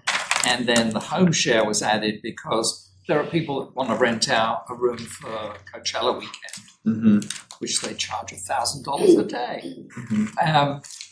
So, you know, that they still require a license for that for a home share. It has to be Right. So bed and breakfast is a slight extension to that, saying they also have to prepare breakfast, I guess. Yeah, typically B&Bs have food involved. Now, in most communities, B&Bs are limited to historic homes. So you do find that in other areas. You're not gonna find your standard tract house become an Airbnb, not Airbnb, become a B&B typically. Right. That's fine. Okay? Yep. All right, 422 is my next one, 420. 420.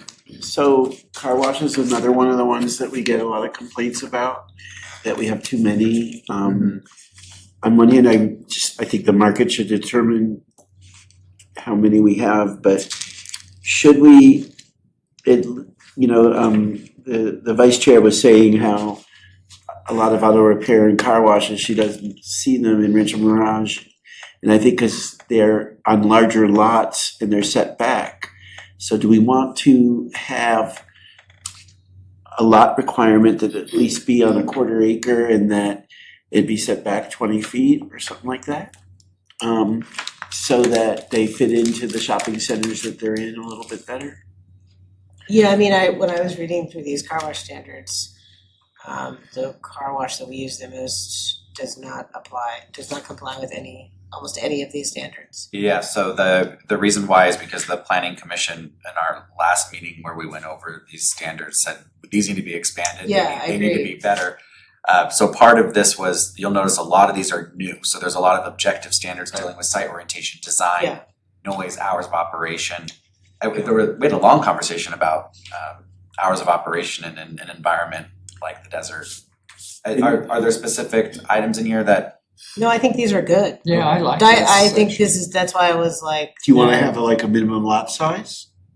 I mean, I don't know what, I don't feel like I'm qualified to weigh in on that particular element of it, but I did like the screening and the. What happens if the car Setback. wash is ancillary to the gas station? I didn't see that was kind of addressed, so like on the corner of Ramon and Date Palm, there's a gas station and then it's just like a very small car wash. How does that fit in with the regulations that you've done? Doesn't it come under ancillary uses again? I don't know if it's, There was somewhere in here. Service. it's not really an ancillary use. It's, Because I think the standard should still apply, whether it's ancillary or accessory to the gas station or not. The standards that do apply, but if you're talking about lot size minimums, I don't know that a lot size minimum is huge value add to the proposition, but I think that these standards that you have here should also apply to anything that's attached to, say, a gas station. Maybe make a recommendation that we add just an applicability statement to this, and we just state that it applies to standalone primary land uses in addition to ancillary accessory car washes. We could add that as like a new B, and then B would become C in that line item. and don't get me wrong, I think this is a lot better than what we had. I guess, and I don't know how the council will look at it, but if you look at the comments that we got in writing and what people in the community say, they just don't seem to like car washes and gas stations. I think we have too many of them. Do we want a location requirement that they be set, a certain distance apart? Do we have any car washes there? I mean, We have a bunch of car washes. no, but I mean that are close to each other? So do you wanna make them Seems like they would. they have to be 750 feet apart? I think they all are at least 750. That's what I'm saying, it seems like you wouldn't have a car wash located too close to another one because you would be. Yeah, I mean, I think it's self-limiting in the Unlike case of gas a car stations wash. where people Right. might have the side of the street or something. So Let's also, it sounds like we're good with the section as written. Yeah, I think so. these standards are, we should Much remind better than ourselves from time to time that this is a living document, so yes. if we start to see problems, It's a dynamic, it can be amended later. it's a dynamic document. And to the chair, we can, in the vehicle fueling stations, there's an accessory uses or combined uses, which talks about convenience marts and all these things that are tied to a gas station. We can cross-reference the car wash Ah. and say that those standards of the car wash apply if that is an accessory use. So, Yes. I go to page 421 just for a note, because You see on item 10, it occurs in other places too. We have mention of the commission, we also have mentions of the planning commission, neither of which are actually defined in section 8, in division 8, so I'm assuming those are the two are the same thing. Page 421. 421, yeah, Number 10. item 10.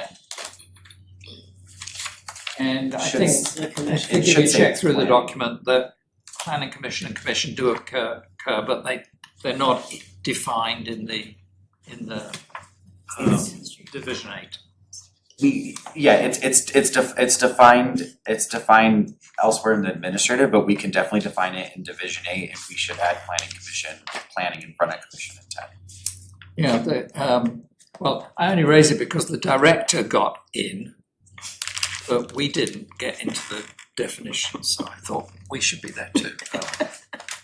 Anyway, all right. Should that, just a question of clarification, Yes. should that be in the administration section or It in the is. It is. Sorry. But if we're calling out director and definition, you could call out the other two, yeah. Just being consistent, I think. Yes. is Or take him out. Director who? Okay. The director and their designee.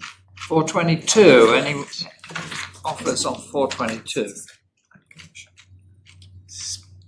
Mostly state Um, law. This is a. It's 422.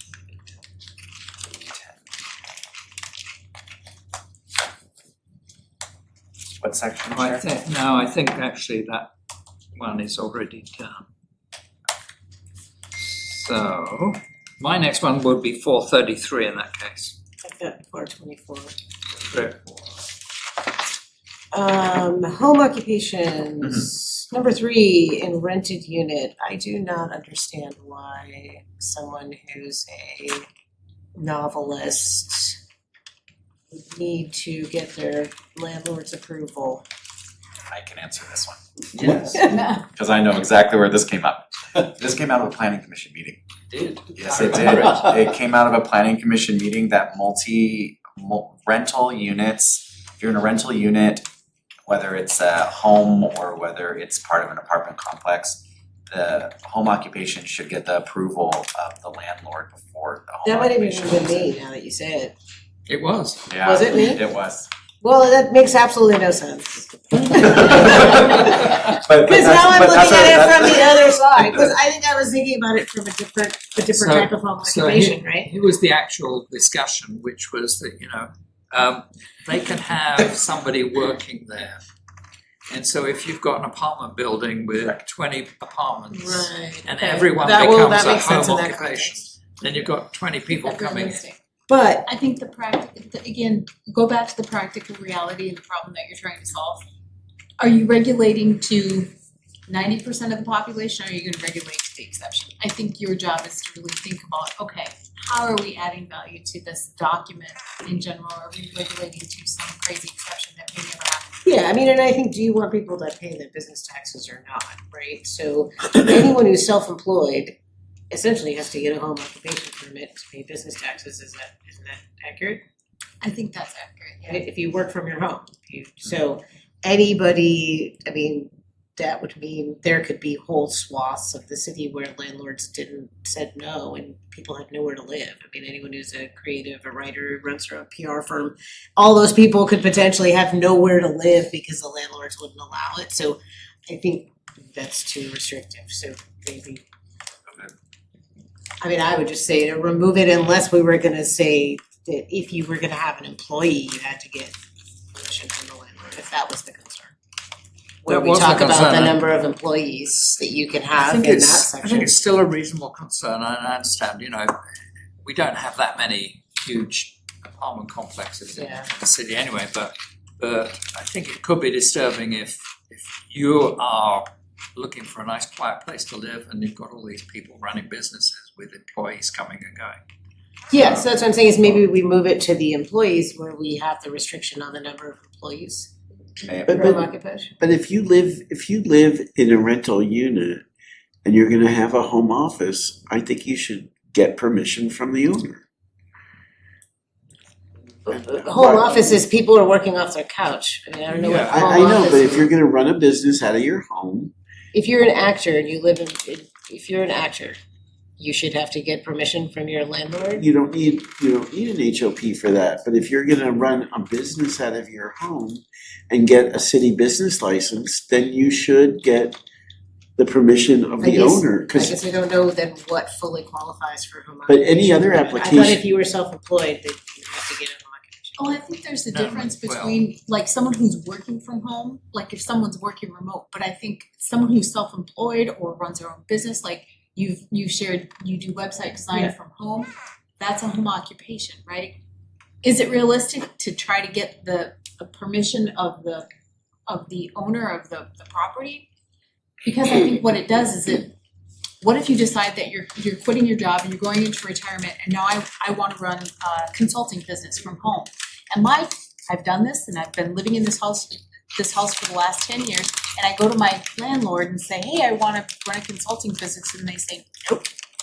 What does that do? That's what I think that gives a, again, I'm not trying to get you to regulate to the exception, but what kind of veto authority are you giving away to someone who maybe doesn't have we're already regulating home occupations to a point where are they really gonna conflict with the property owner? but every other city application requires you to get the property owner's signature before you submit the application. For land use But things. this Right. is a But list. the home occupation Home permit oc- says the director can actually authorize a visit, because when I actually got mine, I was like, oh, is someone from planning department gonna come out to my home? It actually says in there that that's.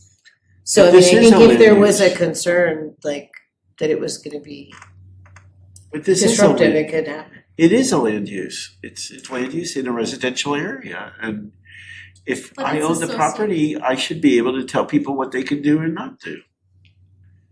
I think my stance on it is that if someone is renting a place, you know, and I have neighbors who also rent and I think both of them actually run home occupations or work from home. And if their landlords decided they would be out of a place to live. And I think that there's an equity component here that I think needs to be considered. And that's what I think I'm trying to urge you to consider is that I'm there's wondering- nothing necessarily unusual to the use, right? It's still a residential use. It's a home occupation that's allowed in a residential district. It is already spelled out in the land use code. Getting an additional approval for that might be onerous, it might be overreach. So I've got my home business, I make beautiful bracelets and I sell them on Etsy. And so that's my home business. It's a legal question. So can my landlord put in my lease that I can't have a home business? You can contract for anything. Yeah. So the landlord can set out the terms of the restrictions. So But my, I just I don't know that we wanna go that far, right? no, we don't. No, my point is that if the landlord is concerned about, our original discussion was other renters may not like what's going on. Well, the landlord's running a business too. Right. It's this big building. And if he doesn't like what's going on in the building, he should be able to manage that issue himself. Right, he doesn't need the city to protect. Yeah. Exactly. Yes. Yeah. So I think I agree with you. Well, I agree with you now, but not with Well, you. and I think that if there was if the original concern was about employees, we had something, right, that you could have you could have an employee in here, or one employee. So I think if we were gonna have some sort of restriction, it could be tied to if you have an employee coming to the. It could, but then I'm gonna stir the pot a little bit here. But then my question would be, the one employee, is that no different than having another occupant living in the house coming and going? Yes, I'm That not was- fighting that- for it, I'm just that saying was- if that was the concern. That was the discussion when it came to, if you remember, as part of that, the planning commission meeting, we talked about deliveries.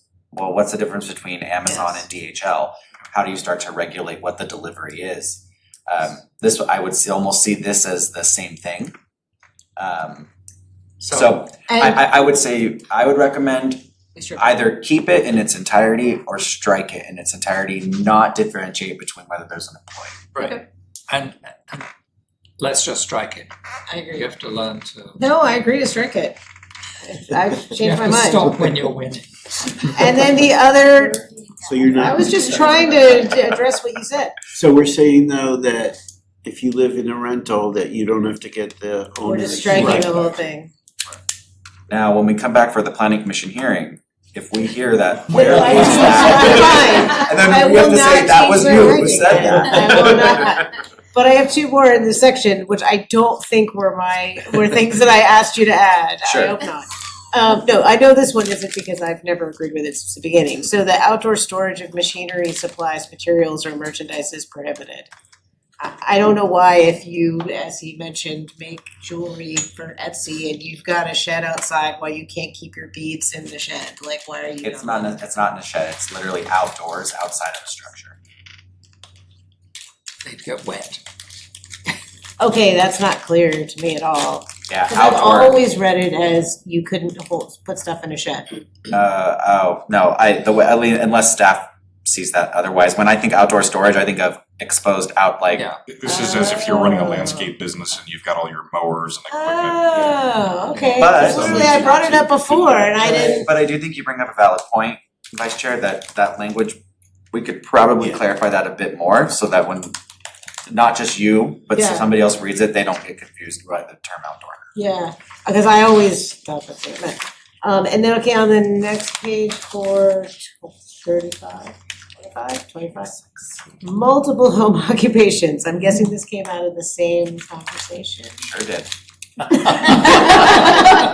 It wasn't me though, was it? It wasn't, it was, You're well, not- you were part of the conversation. So I guess Part of I the just wanna make concern sure was- this doesn't, so I don't understand why one of the two, if there's more than one home occupation, why one has to be an e-commerce or an online business.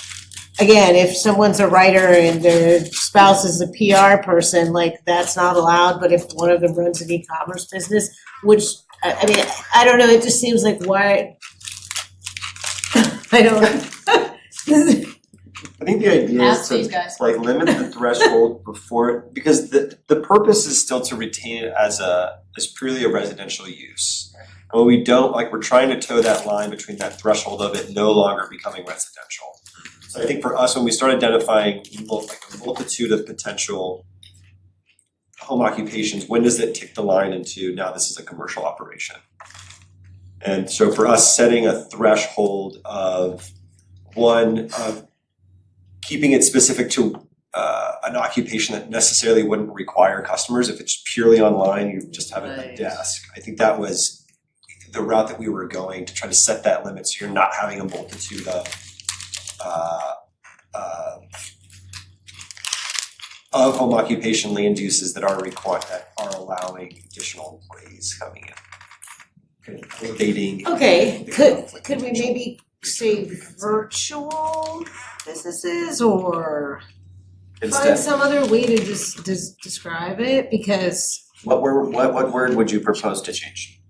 I don't know, but I mean, I wouldn't describe myself as having an e-commerce business or an online business, even though everything I do is online and related to e-commerce, but I don't sell products online or really sell services online. I sell services by the phone. I mean, By it could be email and by virtual, it could be virtual, remote, e-commerce or Yeah, maybe online, you can remote. expand what that Yeah, list is. Yeah, I think so. Because again, like if someone was a consultant, like you said, you're doing business mainly by phone, they wouldn't fall under here, but I think they would be just as minimal of an impact. City staff, any thoughts on the addition or expansion of that language? I don't think I have any thoughts on that, but I do have thoughts on the other language in that, number 11. More than one home occupation may be considered by the planning department, provided, and then given what standards. So it either meets the standard or it doesn't meet the standard. Why are we inserting the planning department into a decision point here? Do you see what I'm asking? I don't know that that's necessary. Either it is or it isn't. So you're saying remove 11? No, I'm just saying that more than one home occupation may be allowed, provided one of the businesses is e-commerce. Oh, okay. You're Why couldn't you removing- just, if you have an existing home occupation for an e-commerce business and let's say, you want to be a consultant, why not just modify your home occupation permit instead of getting a second? No, I'm saying if two people, if you've got roommates or a couple Spouse. or spouse or whatever, and again, the easiest thing I can think of is one person does PR from their home and the other person is a consultant, right? Like, I'm just saying, those are both remote, no one's likely to have customers coming in, like, they're, and neither of them are e-commerce or online, so it just seems like a. Well, does it matter, then I'm gonna one up that and ask, does it matter if the same person has multiple home businesses? I make bracelets during the day and I And a make lot of people sweaters do at that night. now, or they, a lot of They're people have multi-gig multiple. workers, right? I write songs and I'm not gonna up that. I mean, theoretically now, according Smart. to the law, right, if you drive for Uber or Lyft, you're an independent contractor. I don't agree with that, but I mean, that is the law, so those people are technically, shouldn't they have a home occupation permit? If they're, yeah, I think you're talking about a different kind of, Okay. different kind of well, I guess my point is, there's just They're not many working. people have types of jobs that are not. Chair, do you mind if I make a recommendation? Specifically. I would be delighted. I think we can add some language to expand, so it's not limiting, as the vice chair is discussing. I do wanna go back, Cynthia, was there a recommendation to remove the planning department as the consideration and just have it be more black and white? I think it just implies that the planning department or planning staff could say yes or no to something. Just make it objective. Okay, that would be my recommendation, Okay. if the commission is good with that.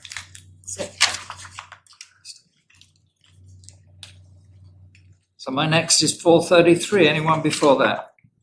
Give us the code numbers. Oh, 433, that is 913120. Okay, that's a bit higher.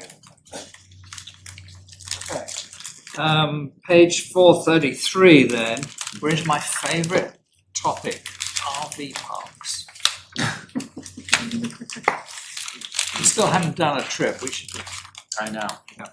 Anyway. 15A says electrical service, and it says it's going to be required. So my point there is that later in this section, we should prohibit use of generators in the RV park. If all are subject to a hookup, generators just create a lot of noise and nuisance. And so therefore, we can prohibit them. Okay, so prohibit generators. I have the next page, 434, K1. This is the only bit where I was kind of unhappy with the redrafting, because we have all these now non-conforming parks. But we've got in here definition, or it says what they formerly were: rental park classification, ownership, membership parks classification. Can you Because clarify those- the page you're on, please? I'm sorry, 434. And we don't actually have those defined anywhere. So this is not a useful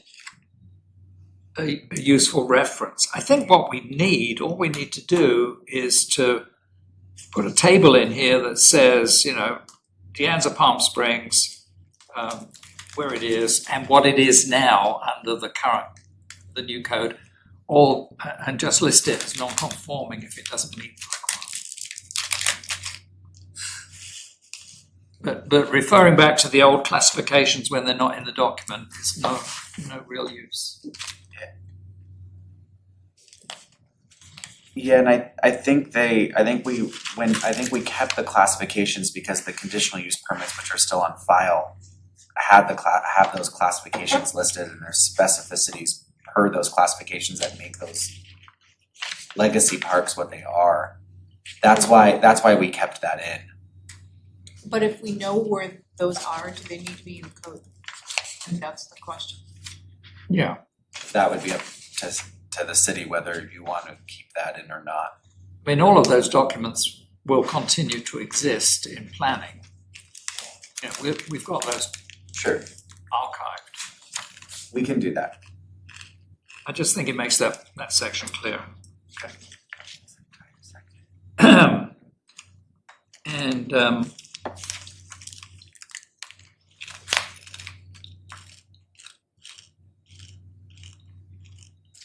yeah, I think that clears up my other point on that page as well, so I'm done with that page. 438 would be my next one. Anybody before that? I have comments on 438 also. Oh, okay. Looks like you can go. Go. Well, Yeah, go ahead. so on 438, I want to preface my comments with I'm not a Second Amendment martyr, but I don't want to see the city get sued either. So my questions are based on more like how to avoid a lawsuit. So I just wanted to put that out there first. So it's my understanding, like the Supreme Court, when they take these Second Amendment cases, they want as few hindrances to buying a firearm as possible. So can we really require a conditional use permit? Wouldn't we have to just have distance requirements, which we already have? So do we, I don't mind the CUP, but it seems to me the Supreme Court has kind of said that that's a hindrance to gun ownership. So I think that's two different things we're thinking of. The CUP is more of like a land use zoning restriction, and then anything that happens within the gun store being able to purchase it, that's what the Supreme Court says that the hindrance So can't be. Like you can't, I know California has different laws and I don't know the exact process to walk into a store to like purchase firearms, but if you wanted to go to Texas and just like buy something, right? If they tell you, well, you have to wait 3 months until we get this background check, and if you have this, we're you not have to- regulating that. I'm just talking about what land uses we So can that's have. what I'm saying, I think it's two different things, Oh, so So you the don't- land use part is something that we're concerned about, what happens inside of the operation, that's the hindrance that the Supreme Court is talking about. So there's no restriction when it comes to a use permit for firearm Firearm firearm operations, sales. yeah, sales. It's not for firearms purchasing, it's for It's for firearms the selling. land, mhm, Yes. yeah. I Is get that, there- so then why is it that you can't require a CUP for a First Amendment issue on an adult use? It's not free speech. What? That's not free speech. Gun sales isn't included under free speech. But It's not a wouldn't protected the land use CUP either. The CUP, if you required a CUP for an adult use, you're not preventing what's gonna happen inside, you're regulating the land use, just like you would with firearm sales. But for legal, I would just ask legal, isn't the point of the Second Amendment is the right to actually bear the arm, but it doesn't have to deal with, it's not the sale or purchase. Right. But what we can do is legal is taking a review of all of this for state and federal compliance, and we'll make a note to highlight this one in particular, just to make sure that we double check that. Then on page 439 in the same section, would C fall under a land use, or would C be more of a restriction on the sale that you have to make an appointment to buy? I think I might be on a, what page are you on, I'm sorry? Page 439 C, saying that you have to make an appointment to buy a Sale of semi-automatic firearm. And Next again, page. There we go. and again, I don't have an issue with it, I just don't wanna see us get Sale of sued. a semi-automatic firearm requires an appointment. I think if you had to So wouldn't make an that appointment be, for all wouldn't that be purposes. regulating what goes on inside? We should remove this standard. Yeah, we're gonna review the standard, but the initial impression is just that you're regulating how it's like, is the adult use, right? Like maybe there's like a limit in the occupation of that adult store.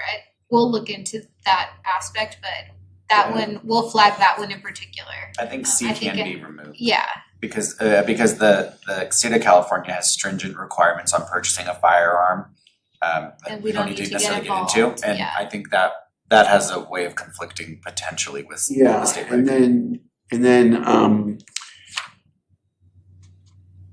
just, you know,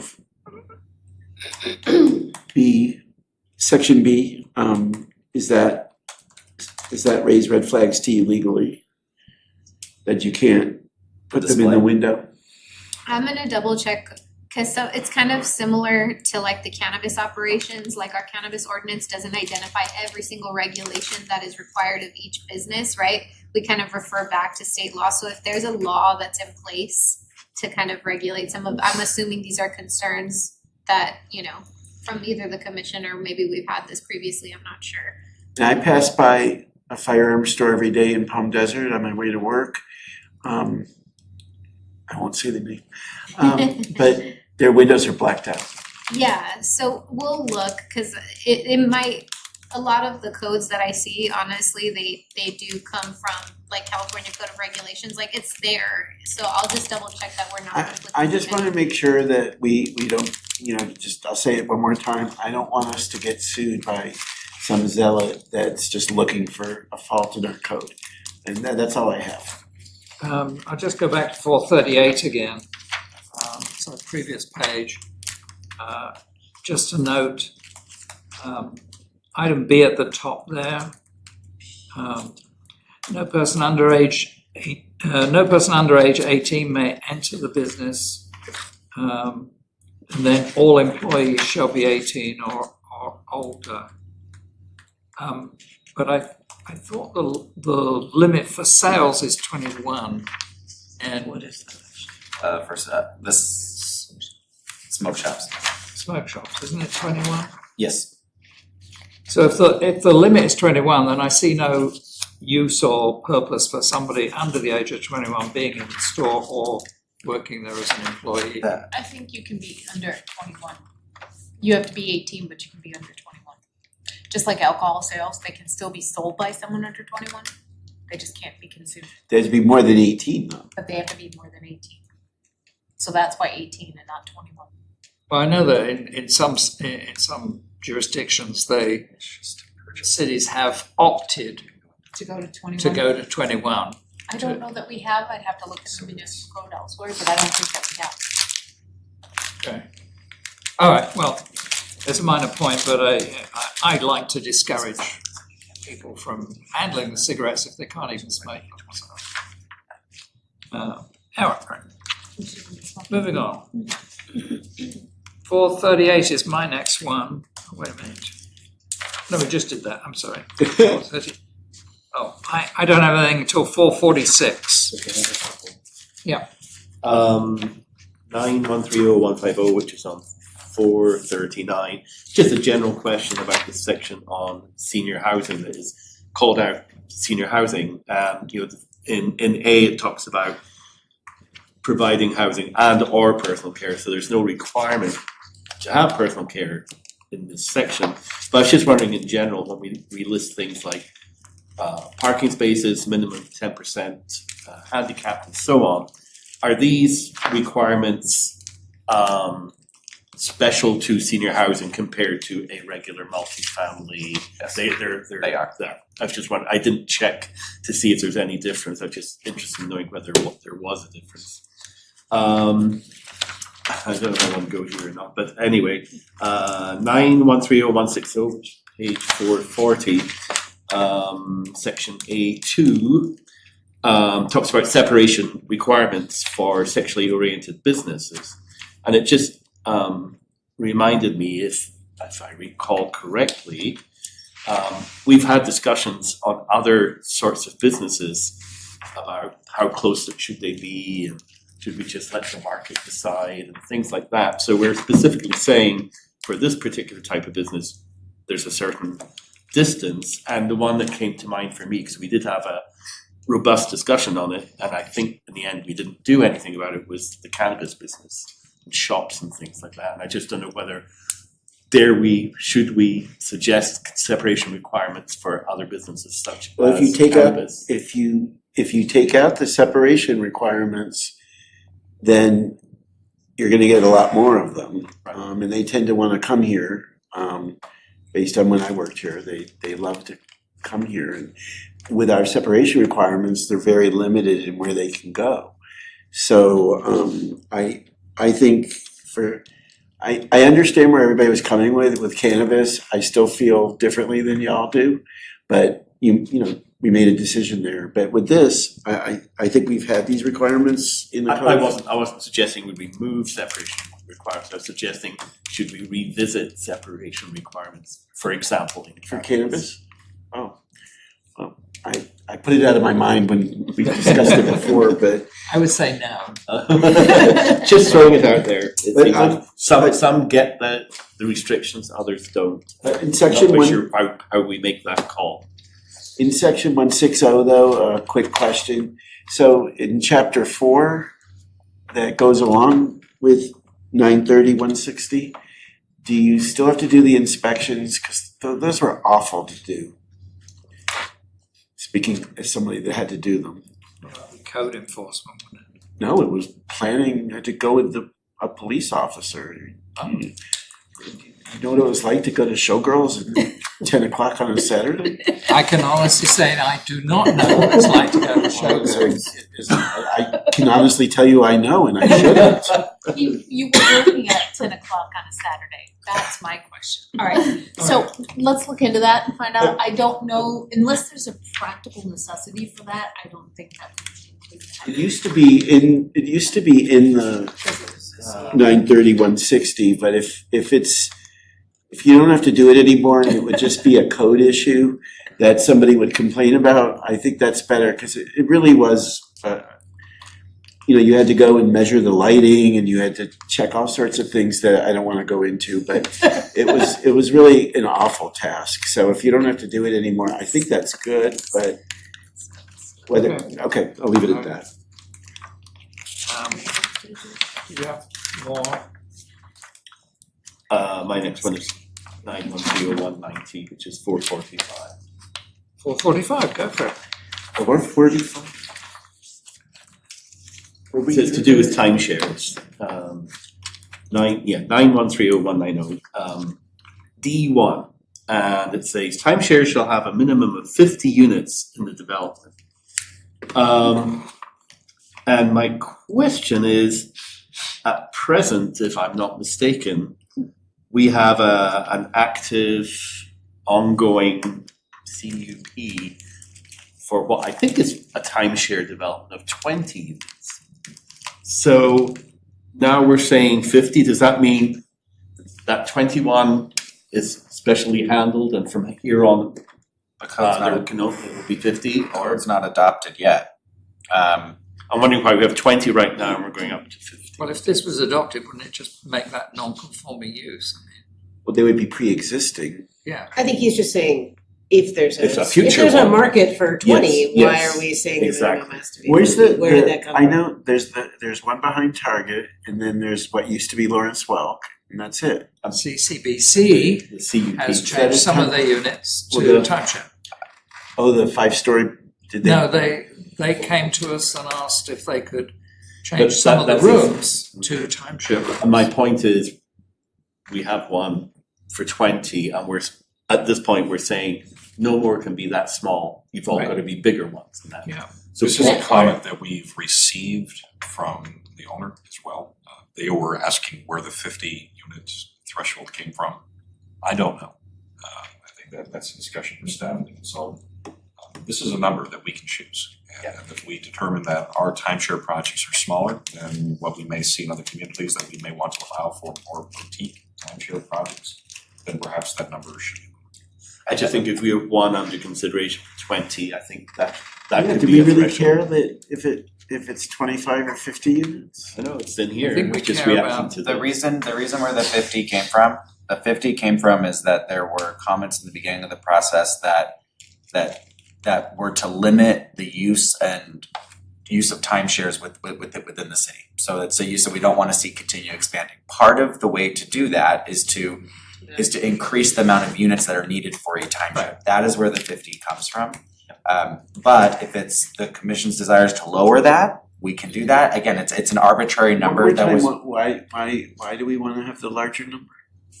the Staff lar- proliferation It makes of it more difficult. It makes it for someone difficult to set have up a timeshare, cause if you're needing 50, that's a larger project, where smaller is more, you can get more timeshares in. I understand that, but what? The revenue the city receives on a timeshare is different than what we receive on a hotel. Okay, I understand that. So So that's where that 50 comes from, but if the commission would like a different I number guess than it just 50, seems like if you're gonna set a minimum of 50, that could end up having the opposite effect, where you would end up with more because you'd have larger timeshare Yeah. buildings. Whereas if you had smaller boutique ones, you would have fewer. What's I- what's the If you take the revenue? limit out, it doesn't make a difference, because if there's a market for one that has 50, it doesn't matter, it'll go in either.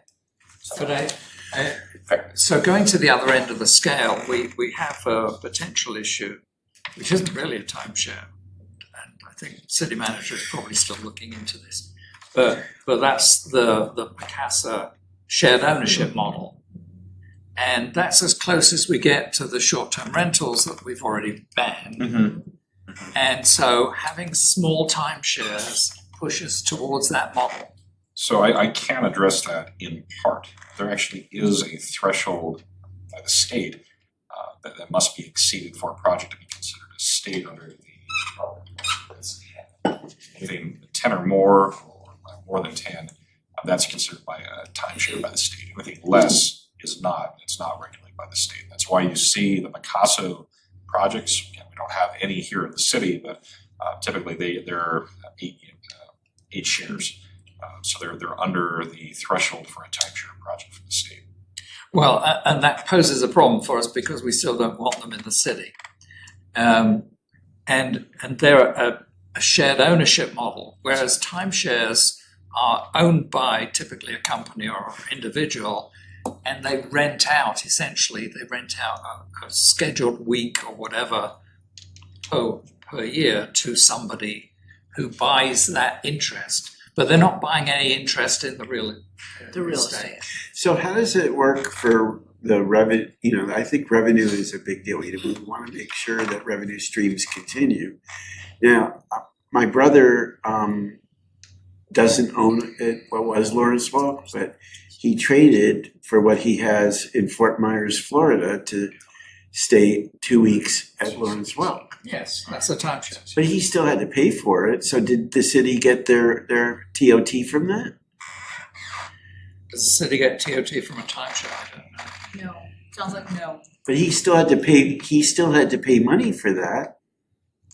Well, I mean, that's, But okay, so there was no TOT revenue from Right. that. I just want to Not make the this point that if we have something that's already on the way with 20, I think this should reflect So you're at like least to that reflect 20. number.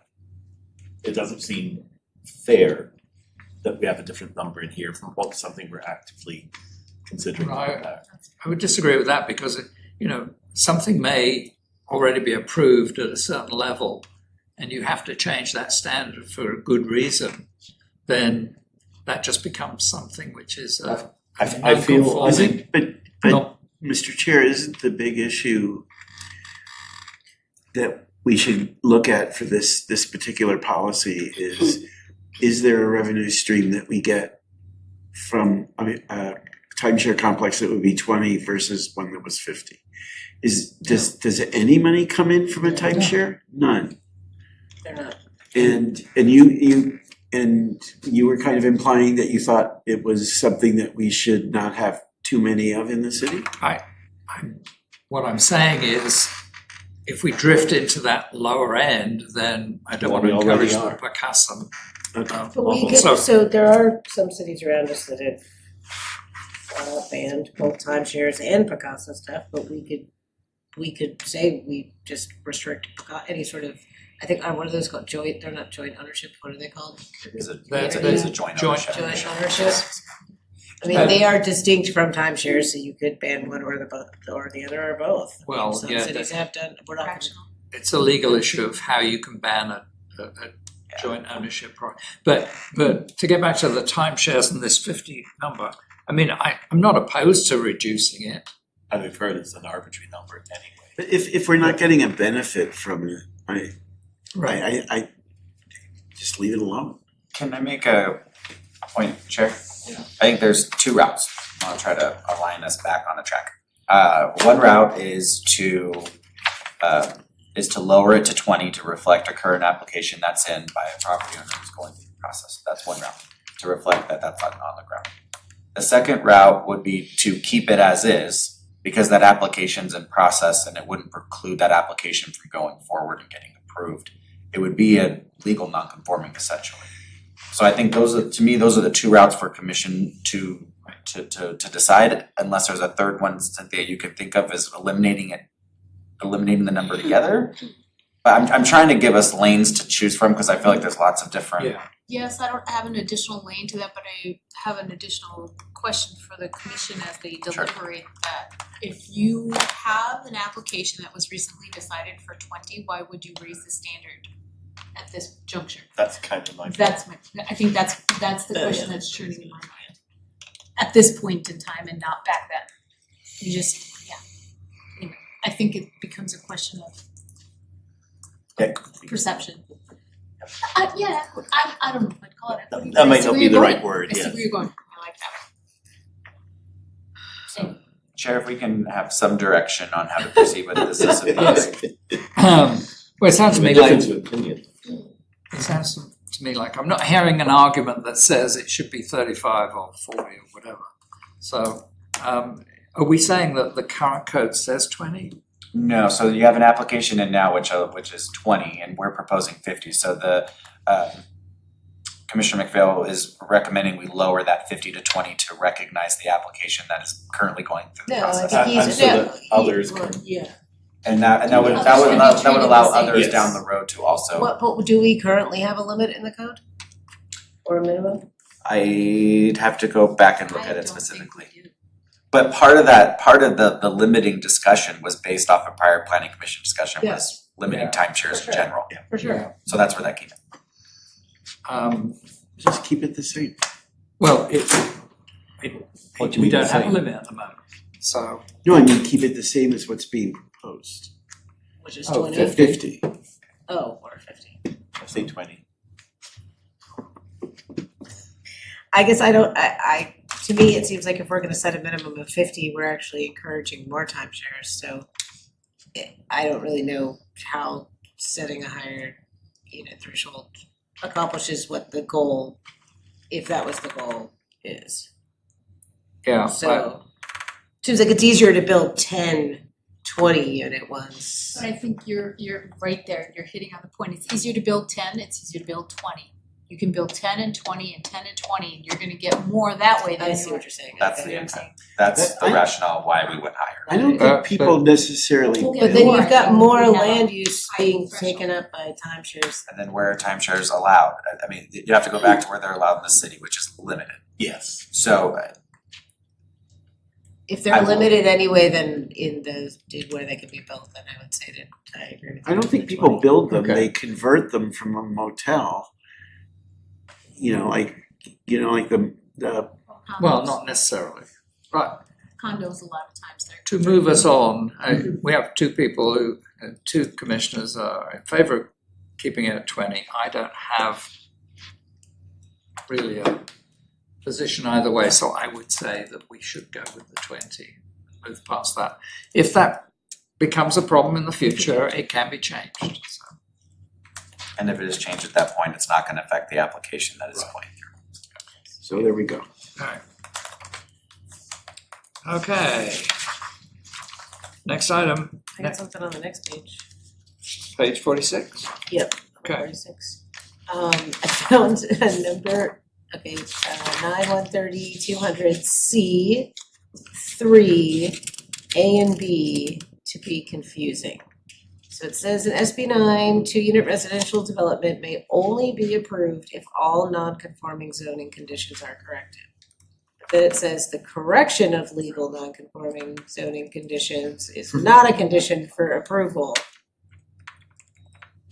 Yeah, it doesn't make any sense. So it's like you're saying they have to be they have to be fixed, but It's not a condition. but we can't deny you approval because you haven't fixed your legal non-conforming. Am I reading it wrong? I've tried many times and unless the difference is the word legal.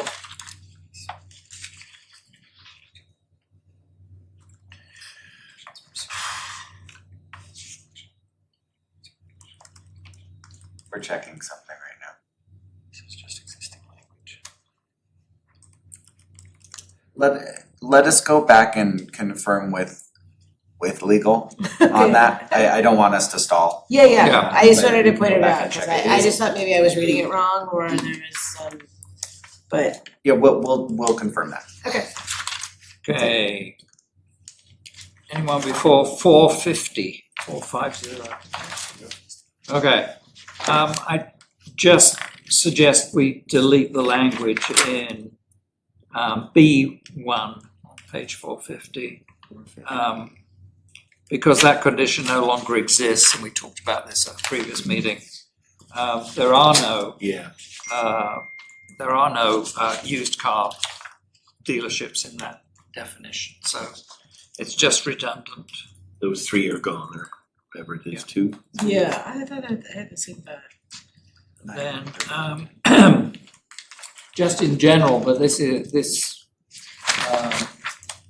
really goes to shade and other things, but thinking about dealerships, I wonder what we can do about the fact that they've got very large areas of asphalt, a lot of parked cars, and a lot of heat there. So I don't know if we can actually establish any shade requirements for them, because in part, the big parking lot is actually the showroom too. Well, I would argue that the shade section doesn't say that you can't require that for that. I mean, shade would still be required. It's a commercial business. And I have seen car dealerships that solar their lots, Just like a parking. just like a parking lot. So Just I like would say that the shade provisions that would still. we're recommending would apply to these land uses. Already, okay. That's good. Going back to the first part of number one, before you get to the uses that aren't there anymore. So wasn't the whole point of the first sentence that you could only go on Ramon Road so that you would protect the auto dealers? Yes. So if you delete that whole section, you Not could, the whole section, I'm sorry. It's the part that says used sales enterprises operating as of January 1st, 1996. So it's so before that, you keep sentence. it. Yes. Okay. So I'm it's- sorry. Starting I didn't mean Starting to further. confuse you. Yes. Now I Yeah. understand. Thank you, because we had that marked for full. Oh, well, I'm glad then. That would cause, I sat in that meeting, that would cause a whole thing. Yes, that so- would be Oh, pretty we would ugly. have had the auto dealers here storming the council. So thank you for catching that.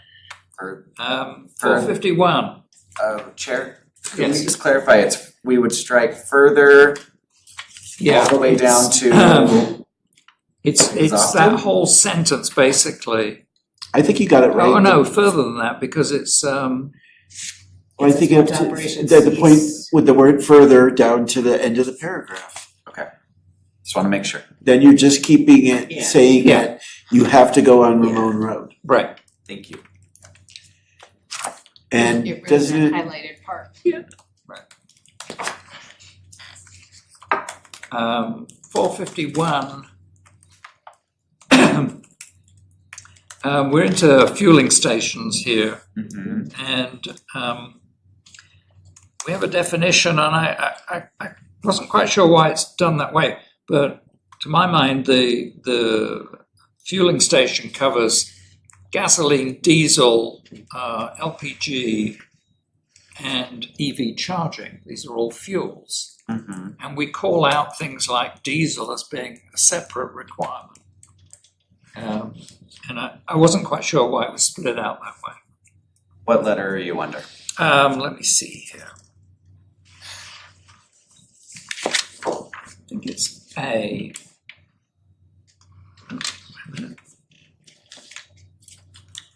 220.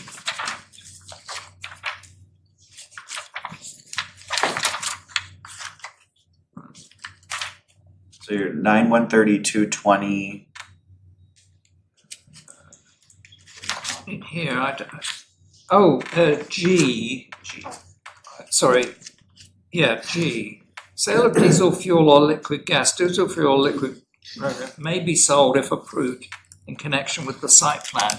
I don't know why that was separate.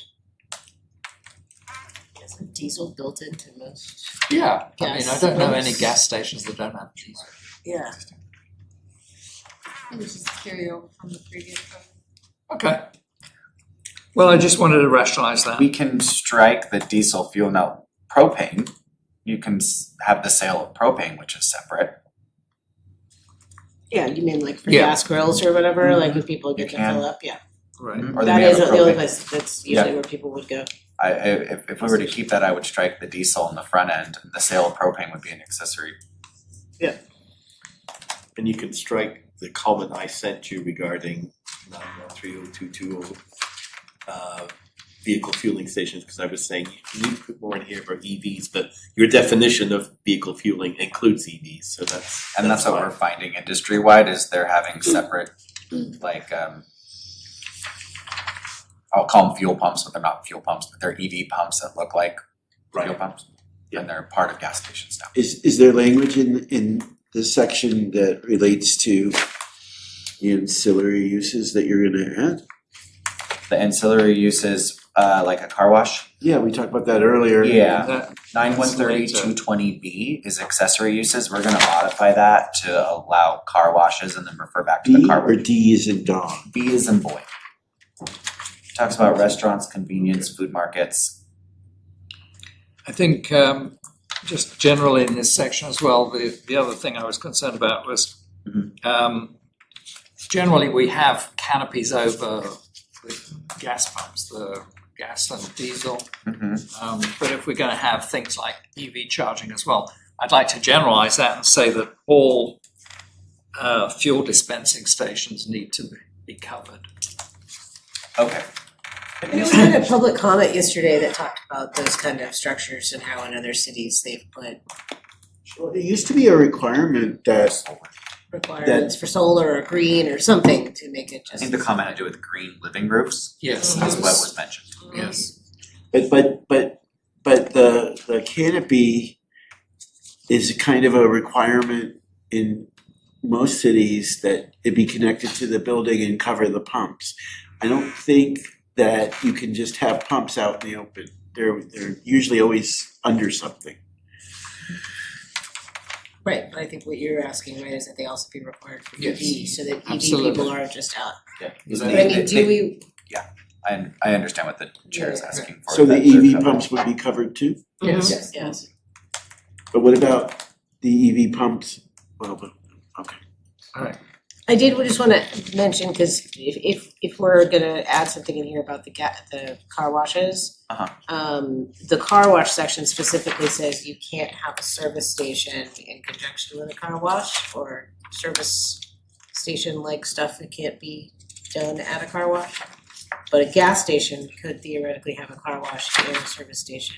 I think because that's the car wash is the primary use, where the car wash in this case is not the primary. It's flipped. But we can go back and, I just wanted to call that out as there could be. yeah, we'll go back and double check that language and we can work with city staff on that. All right, I don't have anything. On the covering of a fueling station, if we are talking about LPG, I think LPG in the prior code may have meant something different than what we think about in terms of propane filling. Sure.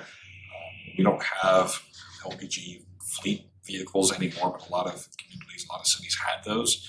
We made a push for LPG filling probably 20, 25 years ago. Right. It's all but obsolete in terms of a fuel for a vehicle. Propane filling, though, I think is something that we still see in a lot of areas. I have never seen a covered propane filling station. That may be something if we're talking about covering gas, diesel, EV, putting that in shade. I think that's well and appropriate, but we may wanna check building code requirements for a propane tank and propane filling itself to make sure that we're not contradicting the zoning code and the building code.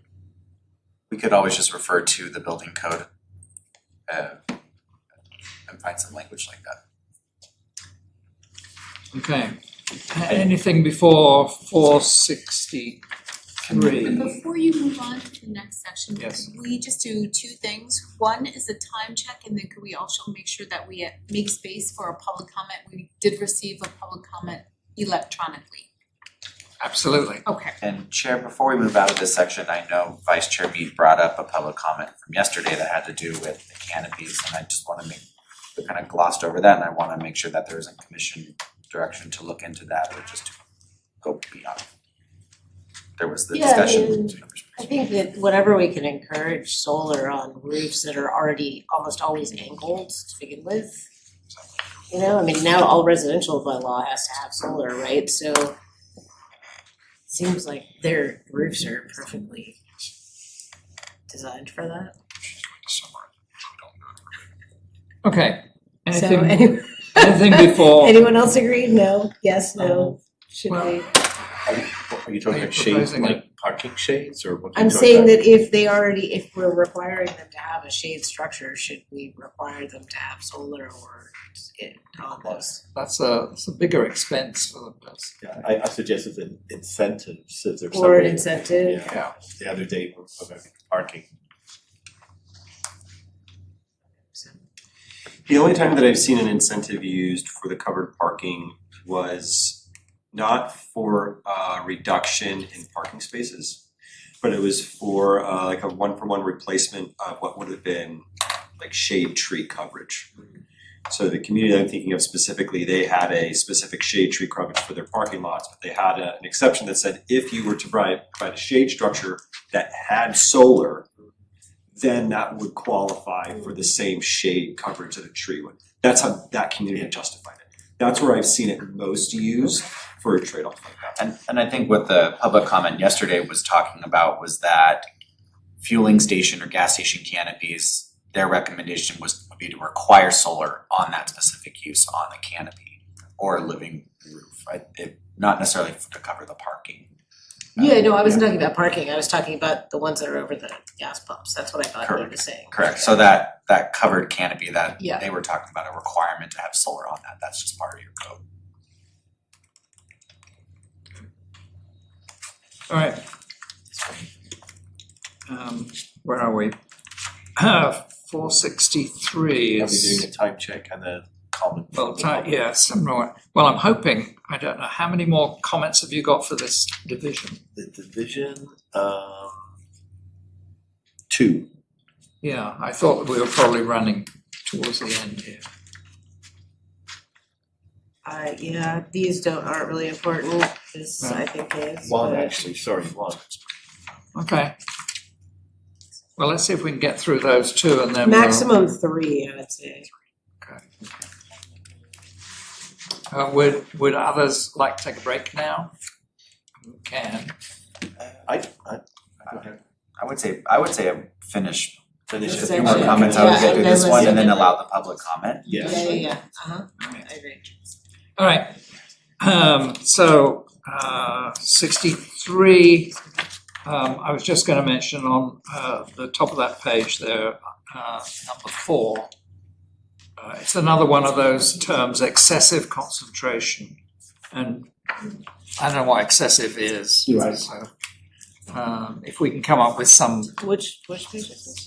page 63. I'll probably have to defer to city staff, it's in the cannabis regulations 9125.040. Oh, I'm on 63. It uses the word excessive concentration. Yeah. As part of number 4. It says, shall not, dispensaries, the issuance of a conditional use permit to the applicant shall not result in or add an excessive concentration of dispensaries. Right. I don't know what that means. I think it's subjective and open to interpretation. There's a case-by-case basis for each CUP, and that determination can be made based on the findings presented in that case. Nice to have a Okay. metric. On that same page, further down, A2 under 125.50 A2. I think all this distances should be increased. I'm surprised those distances are still that small. You can have a cultivation within 300 feet of a residential zoning district. I thought we increased those with the, So this was modified to equate resort residential Yes. to all other residential zone districts. Council was presented with alternatives and they elected to maintain the other standards, these standards. so 300 feet of residential, that's really what we're at? And 600 feet of a school daycare? That actually went from us to them as a recommendation. Okay, it seems really close to me. It seems like it should be much higher based on the amount of complaints that we get, but okay. Okay, other points for this division, then we'll go to a public comment. I have one more, but you do yours I have first. one. Let me see if I can find it. For 913050 F2A. What page? It is 474. And this is to do with, well, it's under application submittal and processing, density bonus and other things like that. And it's just, so A is the density bonus agreement shall be executed. That's the right number here, sorry. Let me see. That's 2A, did I get that right?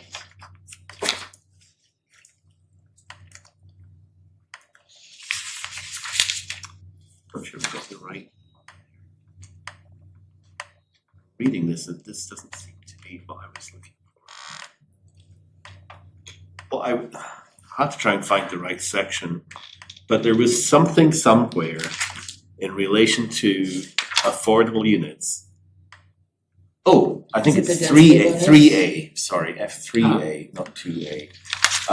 Affordable units within a housing development under this chapter shall be constructed concurrently with the unrestricted units except as specifically established. I was just maybe a bit worried that there might be some way for a developer not to build the affordable units. I think that's what that's saying, is if it's concurrent, Yeah. they have to be built at the same I wonder if time. there was some, either I was going cross-eyed because this does sound like it's doing exactly what I want. But by this time reading, I must have just gotten cross-eyed because I was afraid. I thought I read something that made it sound like they could maybe not get round to doing it, but this does seem to cover it. So Yeah, never that's- mind. So that is Fixed it. that is the Yes. protection, that's the protection governed by state law, so Yeah. this section Oh, is implementing Just so that developers don't do Yes. this. Yes. what your fear was. Yeah, what my fear was. So it looks like we're covered. And how late were you working on this? Exactly. Exactly. Is that 470, is that the page? Well, this is 474. I was reading Oh, from. so this whole section, we can't change, is that correct? So there's a base minimum state law that density bonus you need to adhere to. Yeah, There I are was- there are abilities to tweak in some areas. I'll say not many. this, I crafted this very much to align with the minimums for state law. So, And There is the minimums are ability to- minimums for developer ease or minimum for minimum for state law maximizing? compliance. I know, but which helps developers a lot. it helps That's- developers reduce cost as opposed to increase the number of affordable units. So it's a variety. So the trade-off of providing affordable units, developers are then granted a multitude of options. Waivers of fees, waivers of development standards, different concessions, Yeah, I guess or my- density bonuses, Yeah. increasing the amount of allowed. My question is can we increase the minimums for the number of units we require? You can, no, Okay, you so can, that's you the. can allow higher, you can allow more concessions and more density, but you can't, So you to me, can't that's put a not- further restriction on their number of units. And just to point out, so it's been 14, 15 years since we had a density bonus. I don't think we're giving away too much. That's. No, I know,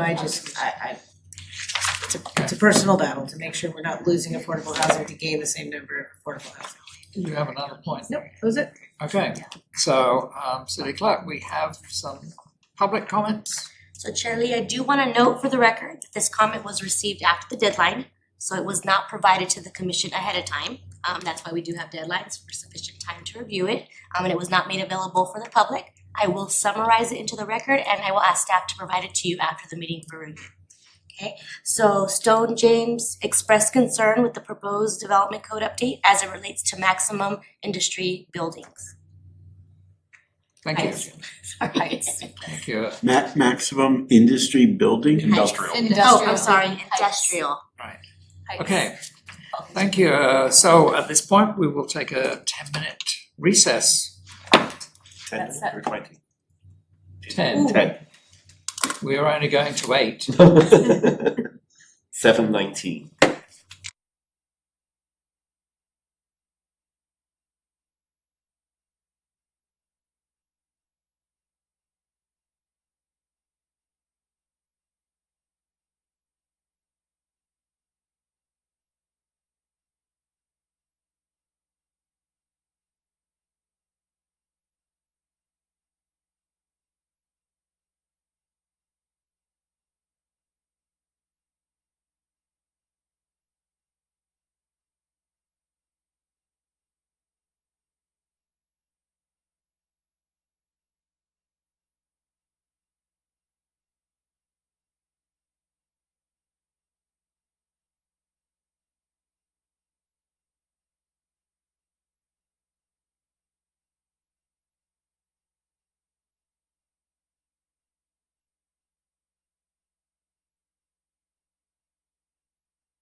I never We're heard ready, of it. Chair.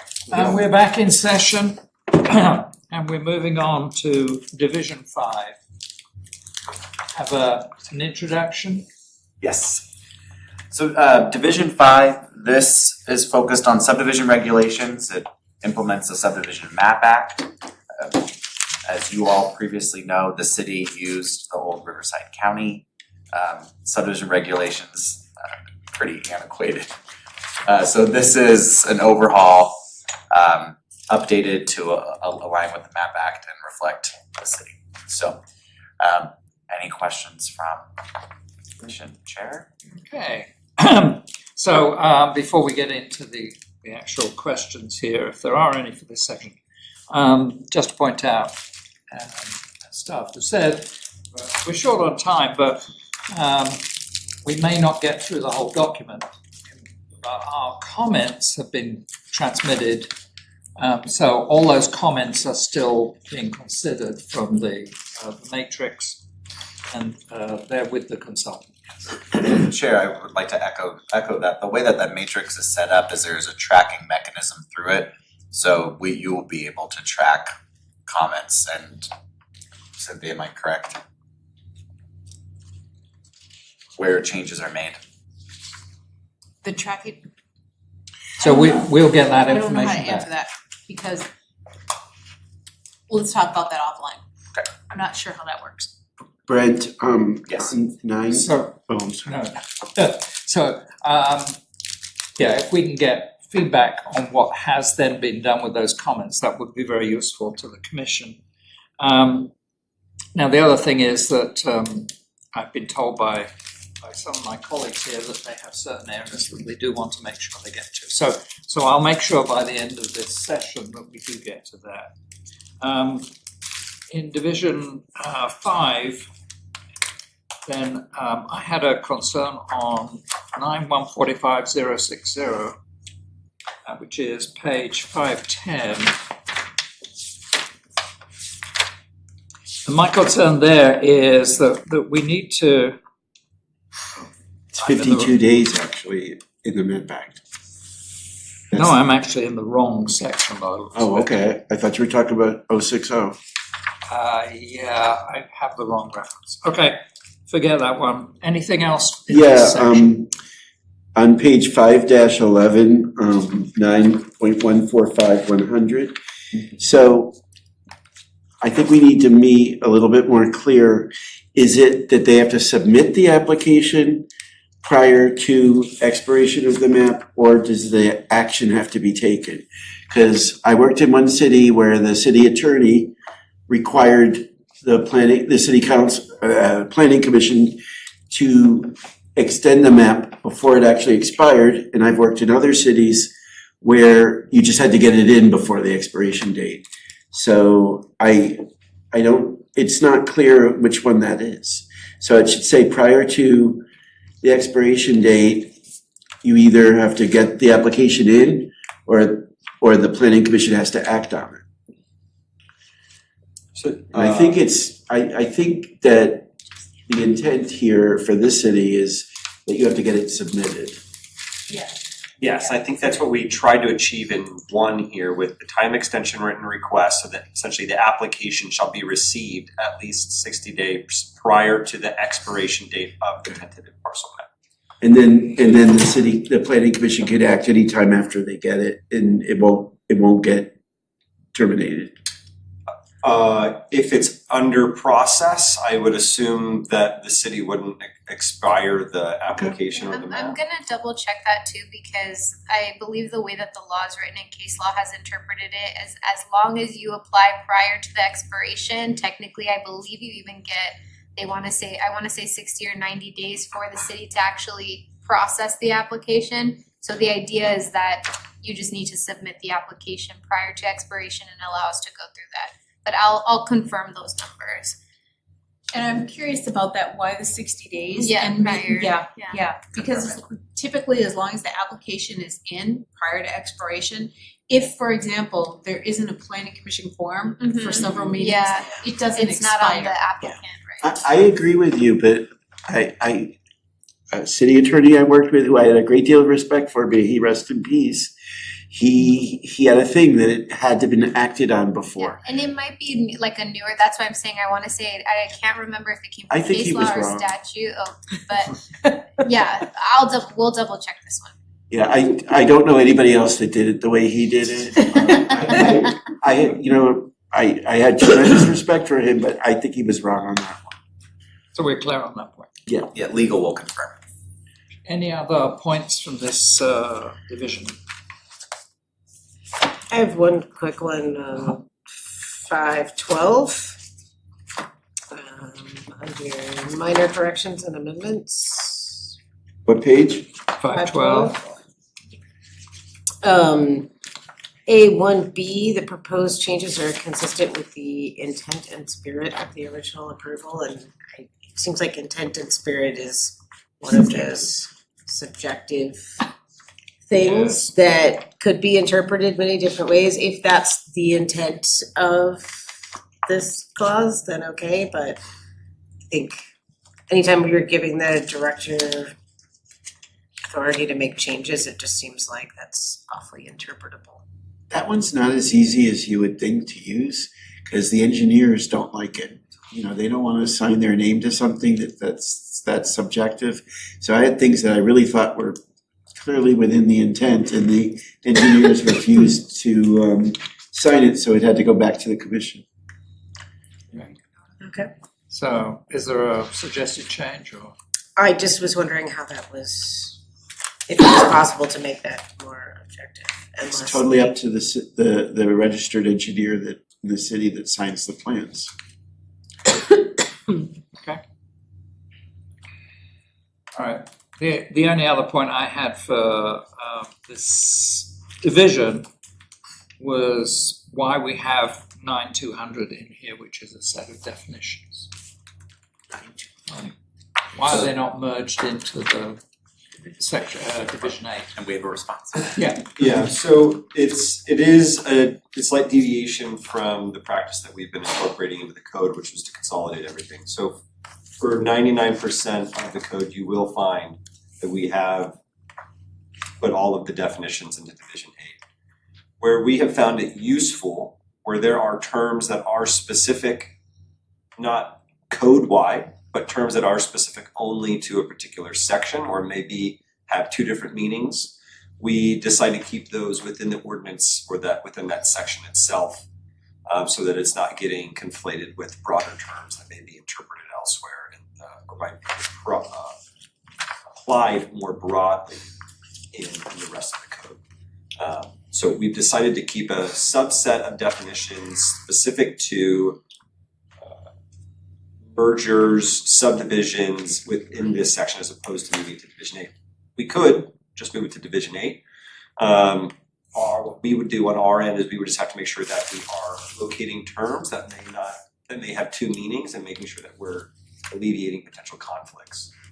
One route of avoiding that would be if it was moved to division 8, there would probably under the S would be like subdivision, and then you would have a subset of definitions that fall under that. And that personally would be my preference. I think it's beneficial going into the future for all the definitions to be in one place. Otherwise, as I've done here, for example, when reading this, I've made lots of references to Division 8.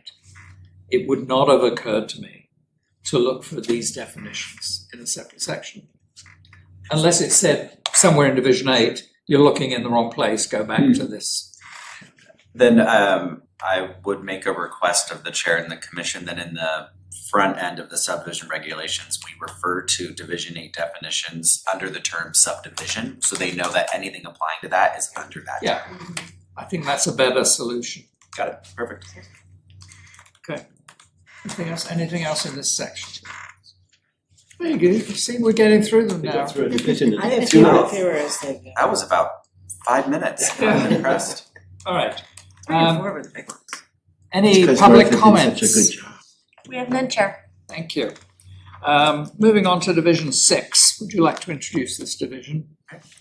Okay, Division 6 is focusing on application processing procedures. So Division 6 looks at the review, the filing for applications, and then goes through each of the different application types. So when you look back at our Division 2 with the land use tables and what's permitted, what's a minor use permit, what's a conditional use permit, what's a HOMOC, this lays out all of the procedures and explanation of each of those permit types and the review authorities within each of those. Okay, and Michael, did you want to expand upon this? Yeah, these end up being more, these kind of fall under the category of code provisions that we would consider just administrative. So these are really going to be for useful references for you as decision makers, city staff as they're looking at what are the requirements or findings for different types of approvals, what are your kind of your review limitations. So this is a really helpful section for you. So you kind of have an expectation of what are our findings when we're talking about a conditional use permit versus design review, and kind of laying out those application and processing standards for you.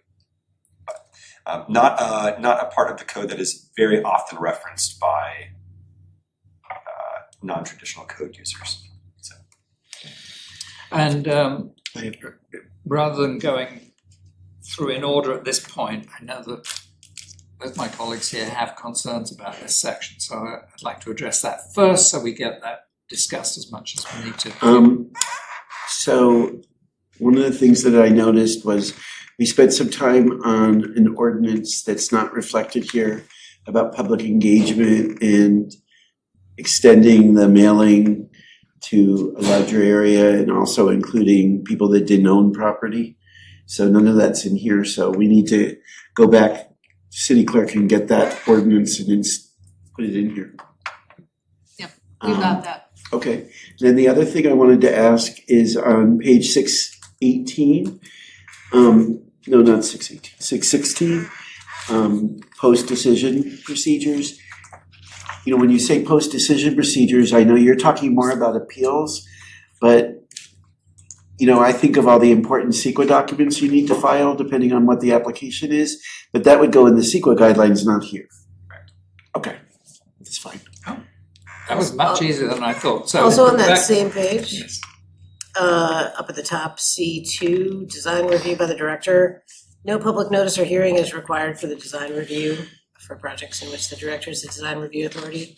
I know there's not gonna be any public notice beforehand, but I think we should require a public notification after, so that there is a requirement in the code that those things are notated somewhere for public consumption.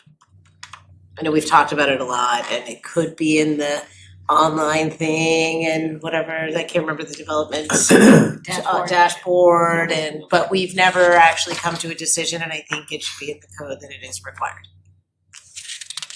And I would actually add on to that because it's a general point and it's been raised in public comments and it's been my thought too. So this is not to a specific paragraph, but one of the concerns we heard yesterday particularly was moving away from any public review. Ministerial, we know most of that comes from the state. But then there's administrative as well, and there are things that the director can do at their discretion. We don't want a system that delays applications and developments unnecessarily. So I am thinking that we need some simpler way of conveying what's going on in this whole process. So for example, if there's a minor variance or a change that somebody's asking for, we could have a dedicated page on the website.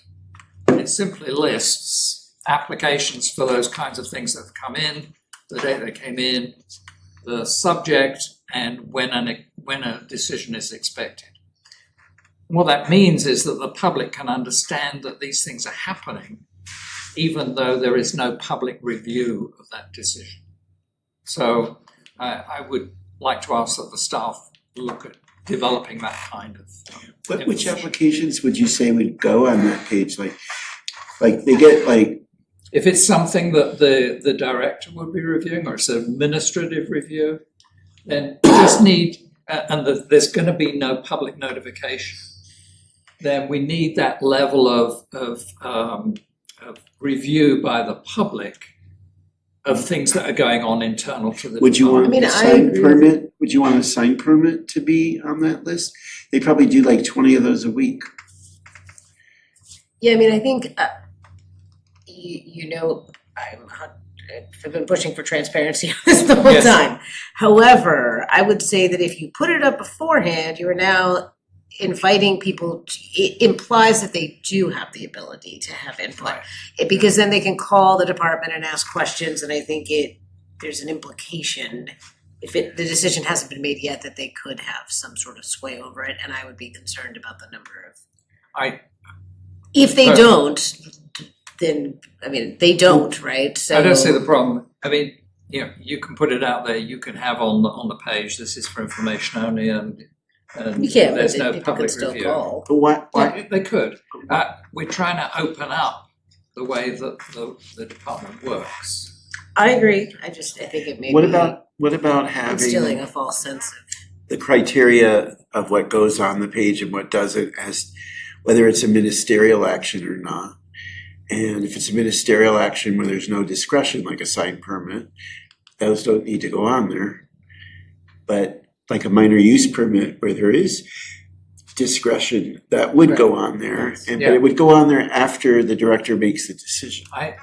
I wasn't trying to design the system here. What I want to do is refer it to staff and say that is the concern of the public, that they are not being able to see, because of the changes we're making here, they're not being able to see as much of what goes into the sausage.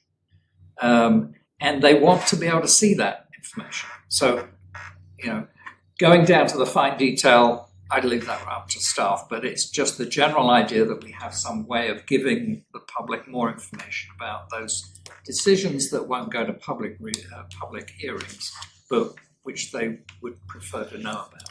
I've said this before, check out the La Quinta website. They do a report of actions they've taken as a staff, I think. Maybe they put too much in there, I don't know, but you know, take a look at it. And then you can decide how you want to put it in the code. So let me see if I can summarize this. And I hear the point, and I think I've changed my tack because I heard what you all have said, and I thought, oh, again, this is why we have these discussions, because there's things that I don't see that you all can see and go, oh, or what goes on. So if I'm hearing this right, ministerial and non-discretionary actions, to echo what I think I was hearing you say, and I've heard this point before, don't necessarily put them out beforehand because there's a implied understanding that maybe a public comment would be able to influence the final decision when maybe it can't. However, with administrative decisions where there is discretion applied or there's an appeal to that, those do need to at least be posted somewhere and potentially even be notified through some sort of mechanism to individual property owners. And I hear what we're saying, and I even advocated for this previously, that we post them on our website. But to make sure that those are out and that the appeal period is clear and succinct. And so that people, when that decision is made, people have a clear process for when they can appeal, what that form needs to take. Yeah, I think in conjunction with that, I had as just a general note, because I saw it kind of throughout the code, that there's references to a public hearing before the director. And I had no idea how that would work. How would the planning director have a hearing? They don't have public meetings. And so I saw that reference multiple times, and that seems kind of in tandem with this whole And I discussion. think that our code, I don't know if that our code specifically calls out hearing administrator. And that, I think that's usually what, it's not a hearing in front of the planning director, it's usually the hearing administrator, and how that person, how that role is assigned to the director or whoever that is, or if there's a third party administrator. But that's usually a defined process, because when there's a public hearing, again, there's specific notice that needs to be sent, who that gets sent to, the appeal process, what kind of comments are taken, if comments are taken.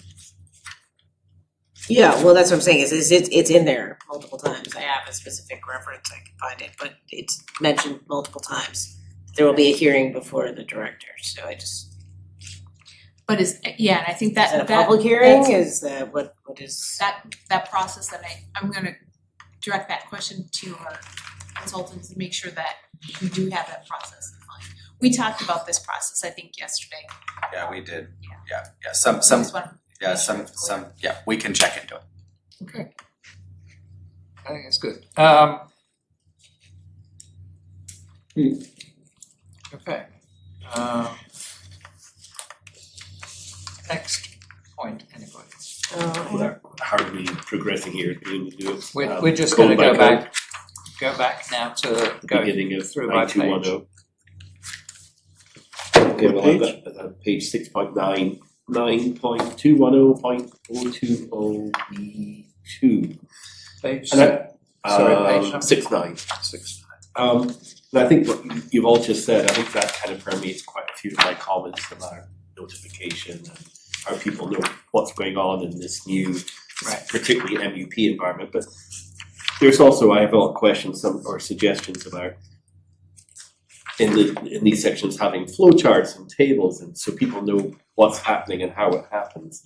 But anyway, in relation to supporting materials here, it talks about we may require submission of materials, gives a list, but I was wondering if can it be made into a sort of particular checklist so that the applicant knows by and large what they are expected to bring, so it's not later deemed, oh, you didn't supply us with X, so it's incomplete. Is there some way to make it more objective? Here's a list of 10 things that you should have in your application. So it wasn't really clear there whether there is such a thing. And for every application, so every application that is submitted, it usually gets submitted, they all come through our NFW, our CSS portal, customer service portal. And then through there, they have to attach each piece individually, so it prompts them for each required step. And in certain cases, there are options for them to attach something to indicate that this isn't applicable. And then staff will look through it and they do a completeness review and have to specify. We look, even if they submit a landscape plan but say it doesn't have a legend on it, it's not complete. So Right. yes, you gave us piece X, but Right. piece X is not complete. So we give them a detail. And one thing that, dovetailing on Commissioner McPhail's comments, one thing that's a problem with the new online submittals is that they got rid of, when the paper applications went away, they got rid of the list of application requirements. So now you click and you fill out everything, and then for the county, it's like, oh, okay, I need a title report, I didn't know that. And then it doesn't let you submit the application. And you can't move forward and unless you know a way to bypass it, but not everybody knows that. But the point is if you have handouts for the variance application, the CUP application, that details what is expected that they can look at before they actually sit down and go to the portal, I think that would be really helpful. It's not a code issue, but it's just a customer service thing. Yeah, you're absolutely correct. Okay. Thank you. Anything after that page? My next one's 622, so anybody before 622? 622. 629. Okay. 622, this is a legal question. So,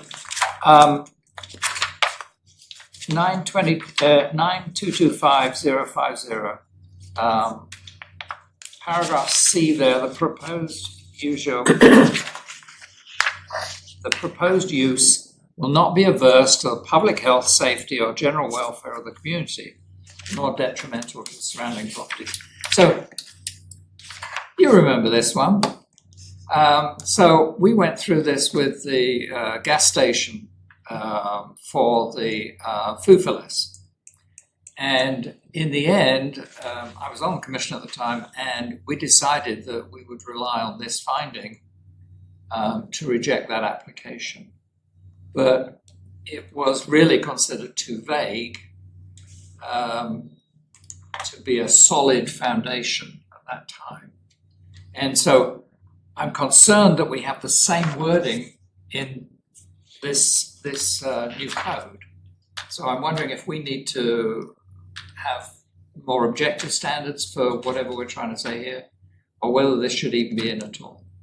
So it's actually terminology that is used throughout state law for many different zoning Okay. issues. The one thing I will say that holds up better, at least from a legal perspective, is knowing or having some sort of evidence that a certain action will occur given the building that will be placed. And that's a really hard, standard to meet. I can work with staff as far as, whenever we do have any kind of decisions that are coming before you, to really focus on that and really try to figure out what your concerns are. And if there are concerns, maybe we have to continue the item to really, dive in more from a legal perspective on what kind of evidence can be presented. But as far as the language, I wouldn't suggest changing it just Okay. because it is consistent with the language of case law and state law. But in order to apply it in any hearing, we need some facts that support Yes. that. Like a report that says, there's asbestos or Correct. something And like that. To that point, I think that staff does a lot of work on the back end so that by the time it gets to you, the concerns that maybe they flag that you would similarly flag have been addressed. And so maybe that is why, this isn't something that's consistently addressed or used when things are presented to you, but it is something that should remain. I recommend Wouldn't it. the commission be free to ask, like you said, they could delay the decision and ask for a specific report on hydrocarbons or on hazardous waste or on leakage, or those kinds of things. Yeah, we always just want to make sure that there's a nexus to whatever requirement that we're asking. And so, like I said, I think that this isn't just in Cathedral, but in most cities, the staff does an amazing job at really identifying those things and making sure that it's something that you see. But yes, we will definitely work towards, if we go through that and you have concerns with that specific finding, we'll work through what evidence is relevant. Okay. Anyone, another point? Let me see. Coming up on 235, 9235. Oh, I've got one before that. Okay. 625, 23040 findings and decisions C, Page, 626. The proposed road use would not result in an over-concentration of such uses in a manner that is detrimental to public health safety. I'm just wondering, I think we've hit this theme Yes. multiple times. How are we analyzing over-concentration? Are we getting some metric, like there's too many of these things here?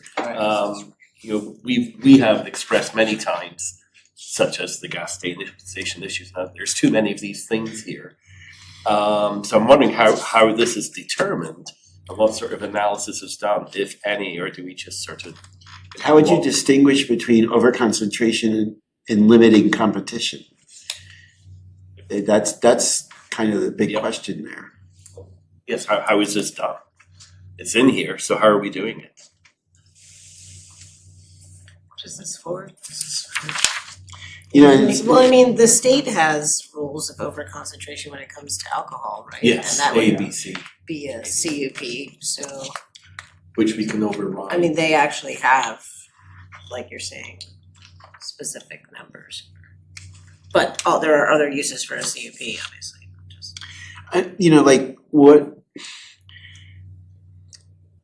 Like if you have, I know a shopping center where for some reason it was a Stater Brothers and all the retail left and got taken up by doctors' offices. And it really became a burden to go there because the parking was awful because the doctor's offices just had such a different kind of busy schedule.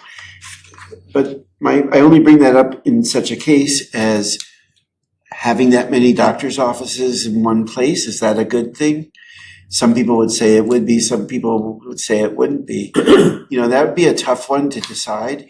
But if you had like an overconcentration of cannabis all in the same neighborhood, that would be clear that you would know that that was a bad thing.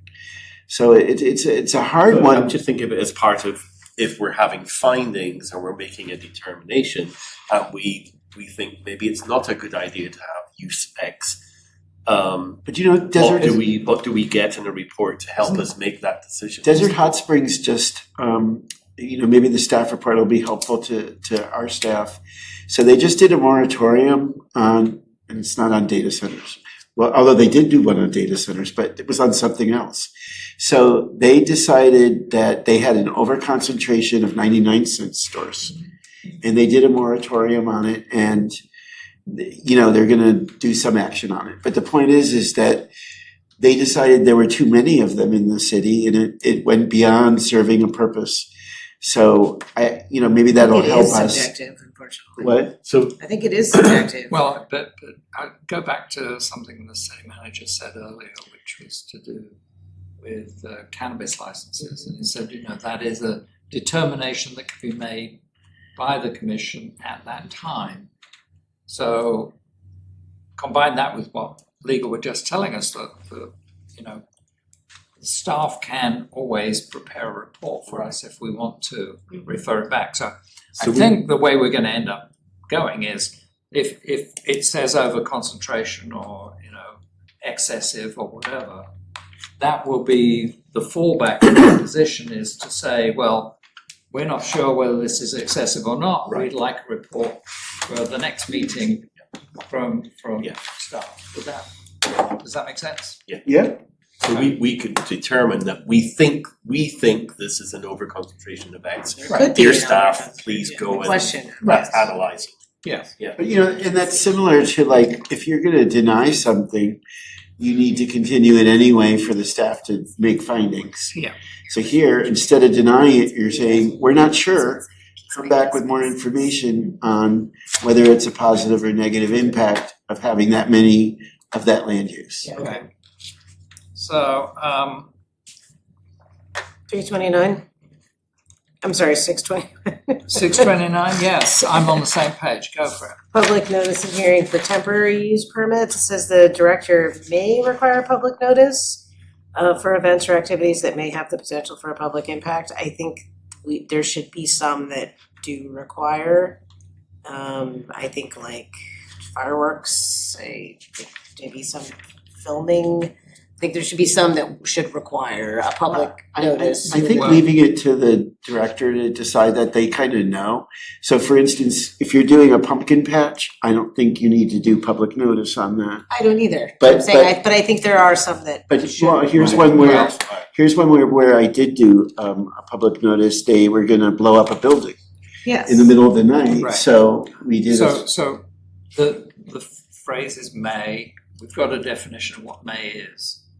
And you're both describing what may is, which is the person can do that or not do it, depending on whether or not it seems appropriate or reasonable. That's not what I'm suggesting. I'm So what are suggesting you that there should be some event types that the following director event shall Okay. notify the public What? for some specific event types. I don't know that I'm the person to determine exactly what those should be, but I believe that there are some, like I just there's said, so many fireworks different kinds. and filming. Beyond that, if there's anything else, I'm okay with there being additional things on the list, but I think some things rise beyond a discretionary. That cause excessive Notification. noise or visual or something, I don't know. I don't know if you run into that in any other cities. I have not. I'm just trying to, so the director has the discretion to determine which of the temporary, like which of those temporary events would have the impact. if, my concern is that list could potentially be endless, and then if it's not listed, wouldn't the director still be making the discretion of what that is outside the list? I understand where you're coming from, because I think there are some events that are a larger nuisance. I'm just trying to think of the implementation of that. We have to trust staff to, Um, trust the staff to know when it's gonna be a nuisance to grant this temporary use permit. You know, like another one that's probably not a big deal is the church over by El Pollo Loco does a sunrise Easter service. It's done with a temporary use permit every year. I don't think that needs, you know, I don't think I that wouldn't needs either, this. so again, that's fine, we'll move on. Alright. Yeah, let me go to, first of all, just 92355050. In that list of conditions of approval, I think particularly for large events, we need to add in their sanitation. Where are you? On page 629.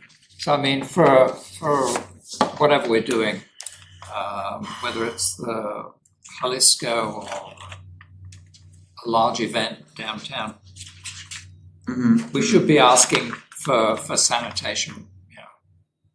Isn't that removal of trash? No, I mean, providing restroom facilities. Oh, okay. Yeah, Yes. so I would agree with just you. suggest that. And then, anything else after that, anybody? I'm going on to section 270 for me. 270. 260, Okay, 645. we'll take it. Permit modification and revocation, Administrative adjustment? Is that the right? page 654. 645. 645, yeah.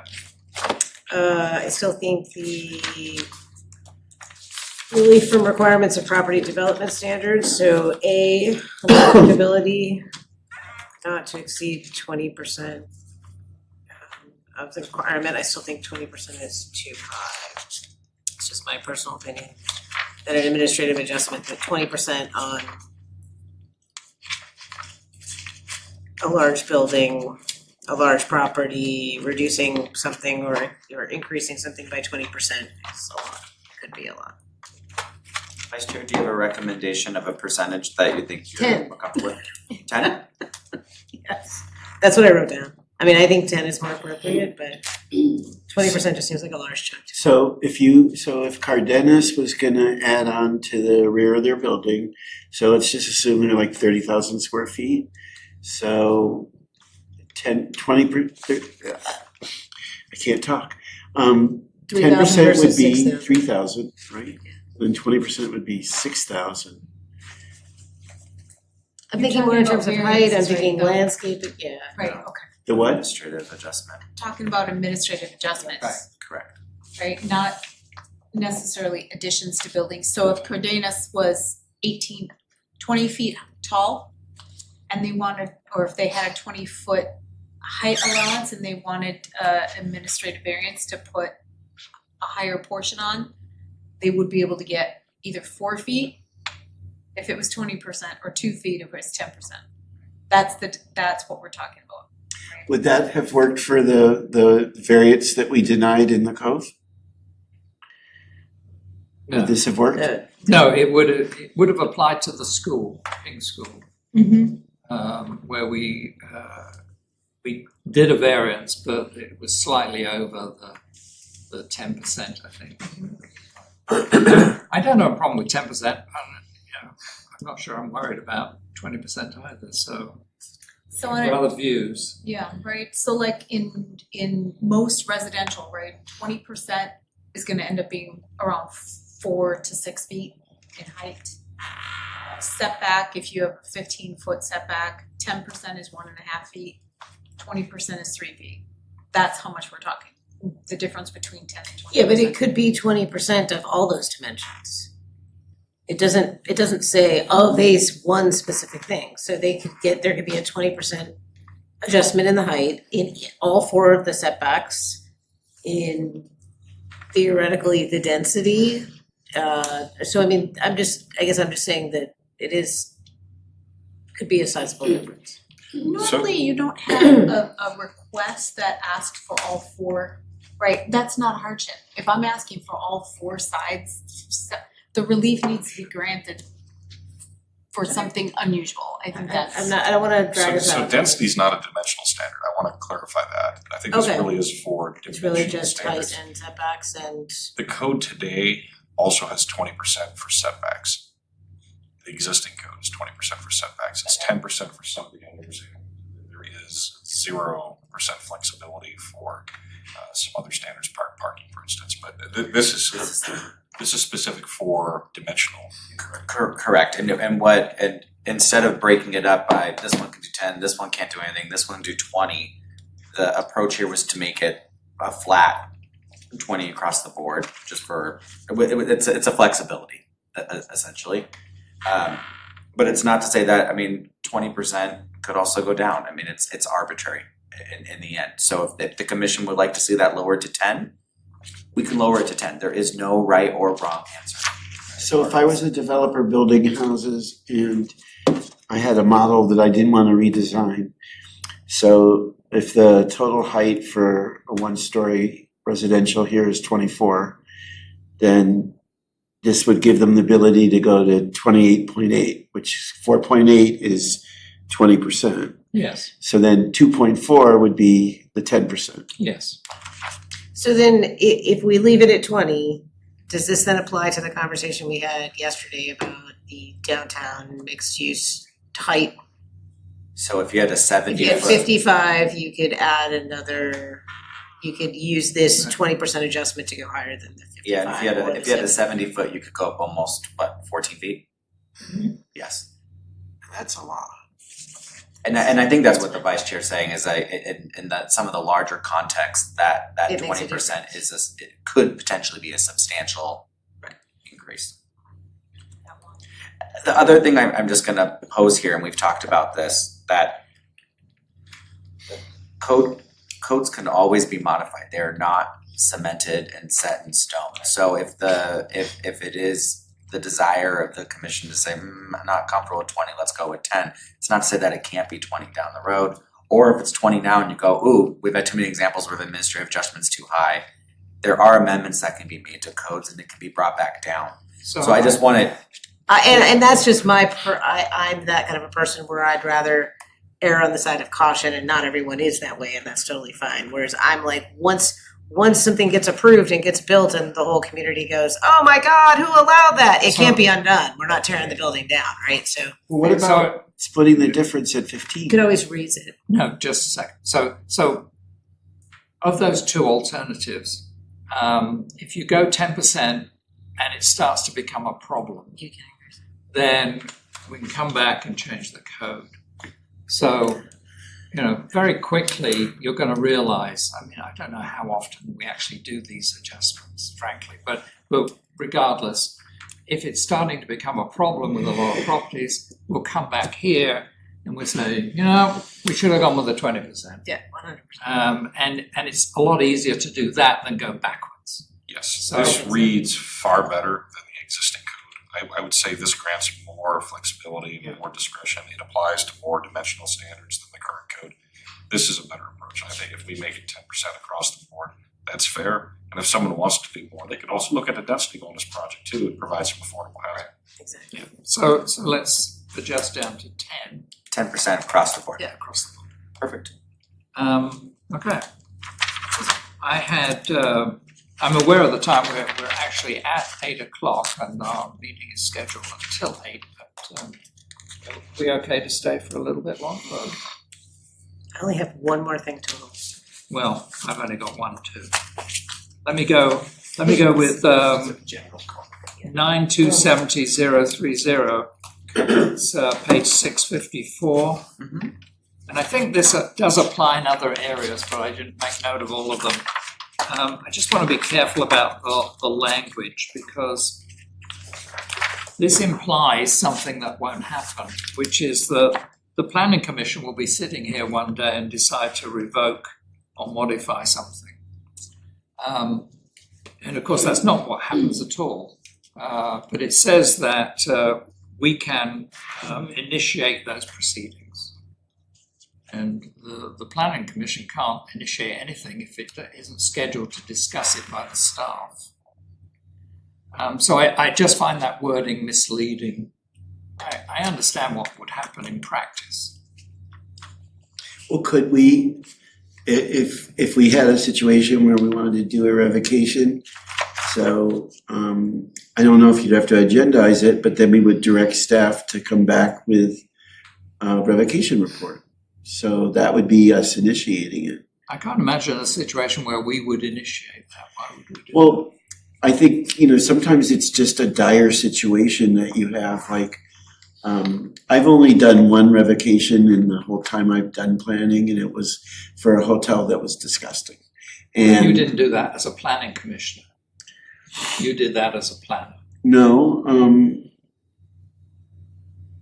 okay, hold on. I was told to do it, so Well, it wasn't by the planning commission. I was directed by the city manager to prepare it and take it to the. so anyway, I'm just raising that as an issue in terms of wording for clarity. I don't think the planning commission can actually initiate anything. That we have to be invited to do so by staff. Can I defer to legal on that? So if it were to go the way that you're saying, it does need to be agendized. I think practically speaking, it is something that staff would probably bring to your attention. But there have been cases like, say for example, you've seen something occurring over and over. Maybe you reach out and you realize that there are like code issues and this has been ongoing, maybe it's a larger problem. Somebody wanting to agendize it under or bring it up under like a future agenda item, that's still like an initiation, but correct, you cannot act as an individual. It would have to be the quorum agreeing with you that, yes, I think we should hear revocation. It doesn't have. I withdraw my objection. Okay, you had one other item? It's in Division 8. Oh, what? Or no, I'm sorry, Division 7, which we haven't gotten to, I don't think. Okay. Which was the, Well- you have something for Division 7? No, but Division 6, just note that, do we have any public comment? We have none, Chair. So, yeah, go ahead with your. You wanna do an intro Yeah, to Division so, 7? we are over time. I did mention at the beginning of this section, all our other comments have already been submitted and we can still submit comments. Yes. Is that true? I'm gonna look at the consultant for the answer to that question. I would let me consult with city staff on a deadline date. We do need the comments at some point to stop so we can actually prepare the revised public review draft. Right. So let me consult with city staff and then we can get the commissioner's responses at work for you. But yeah, we would like to start, as we start to move towards the hearing process, we wanna make sure we give adequate time for the revised draft to be out before that. So let me look at the schedule. So, what is the feeling of the commission? Do you wanna we have one point from, Vice Chair. Did you wanna Which I think is continue with worth any other points? discussion, so that's the Yeah. only reason I would bring it up, which is the appeals period. Okay, It was brought up in public comment. I think I brought it up the first time around when we went through this division. I think 10 days is too short, mainly because I saw many people bring appeals in Los Angeles over projects. And typically, it would take a while before anybody even knew that a project had been approved.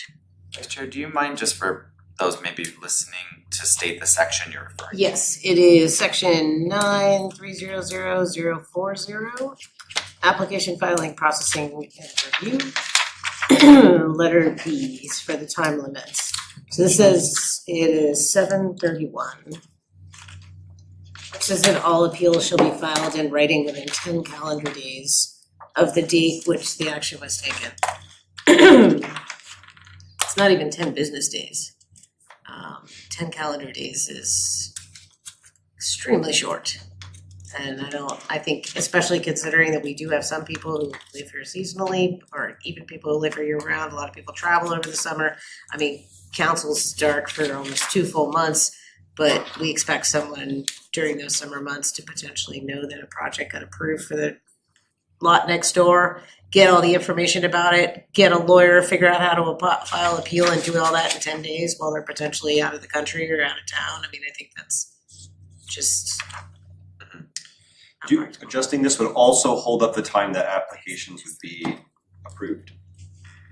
I know that. So when there would be an application that would be approved, you would have to wait for the appeals period to extend. So projects wouldn't actually be approved until that 10, 20, 30-day period.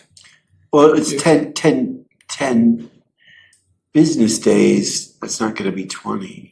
No, this is 10 calendar days. Yeah, 10, I was just calendar. Oh, hypothetically coming up with a number, if we were Oh, to yeah, increase yeah. it, it would push back then a final approval date for some decisions. But 10 business days would make sense, wouldn't it?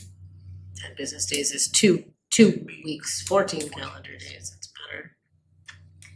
I try to stay away from business days on these kinds of things, because if you've got a holiday, or, let's just stick with calendar days. But did you Makes it have a? But I actually think that is important. If you have holidays in there, that's not fair to assume that someone's gonna be able to, there have been situations where things got approved right before Christmas. And you've got public holidays where the city's not open. You'd have New Year's where the city's not open, so you expect someone to file an appeal in 10 calendar days where half those days the city might not even be open for business. I mean, business days actually makes more sense.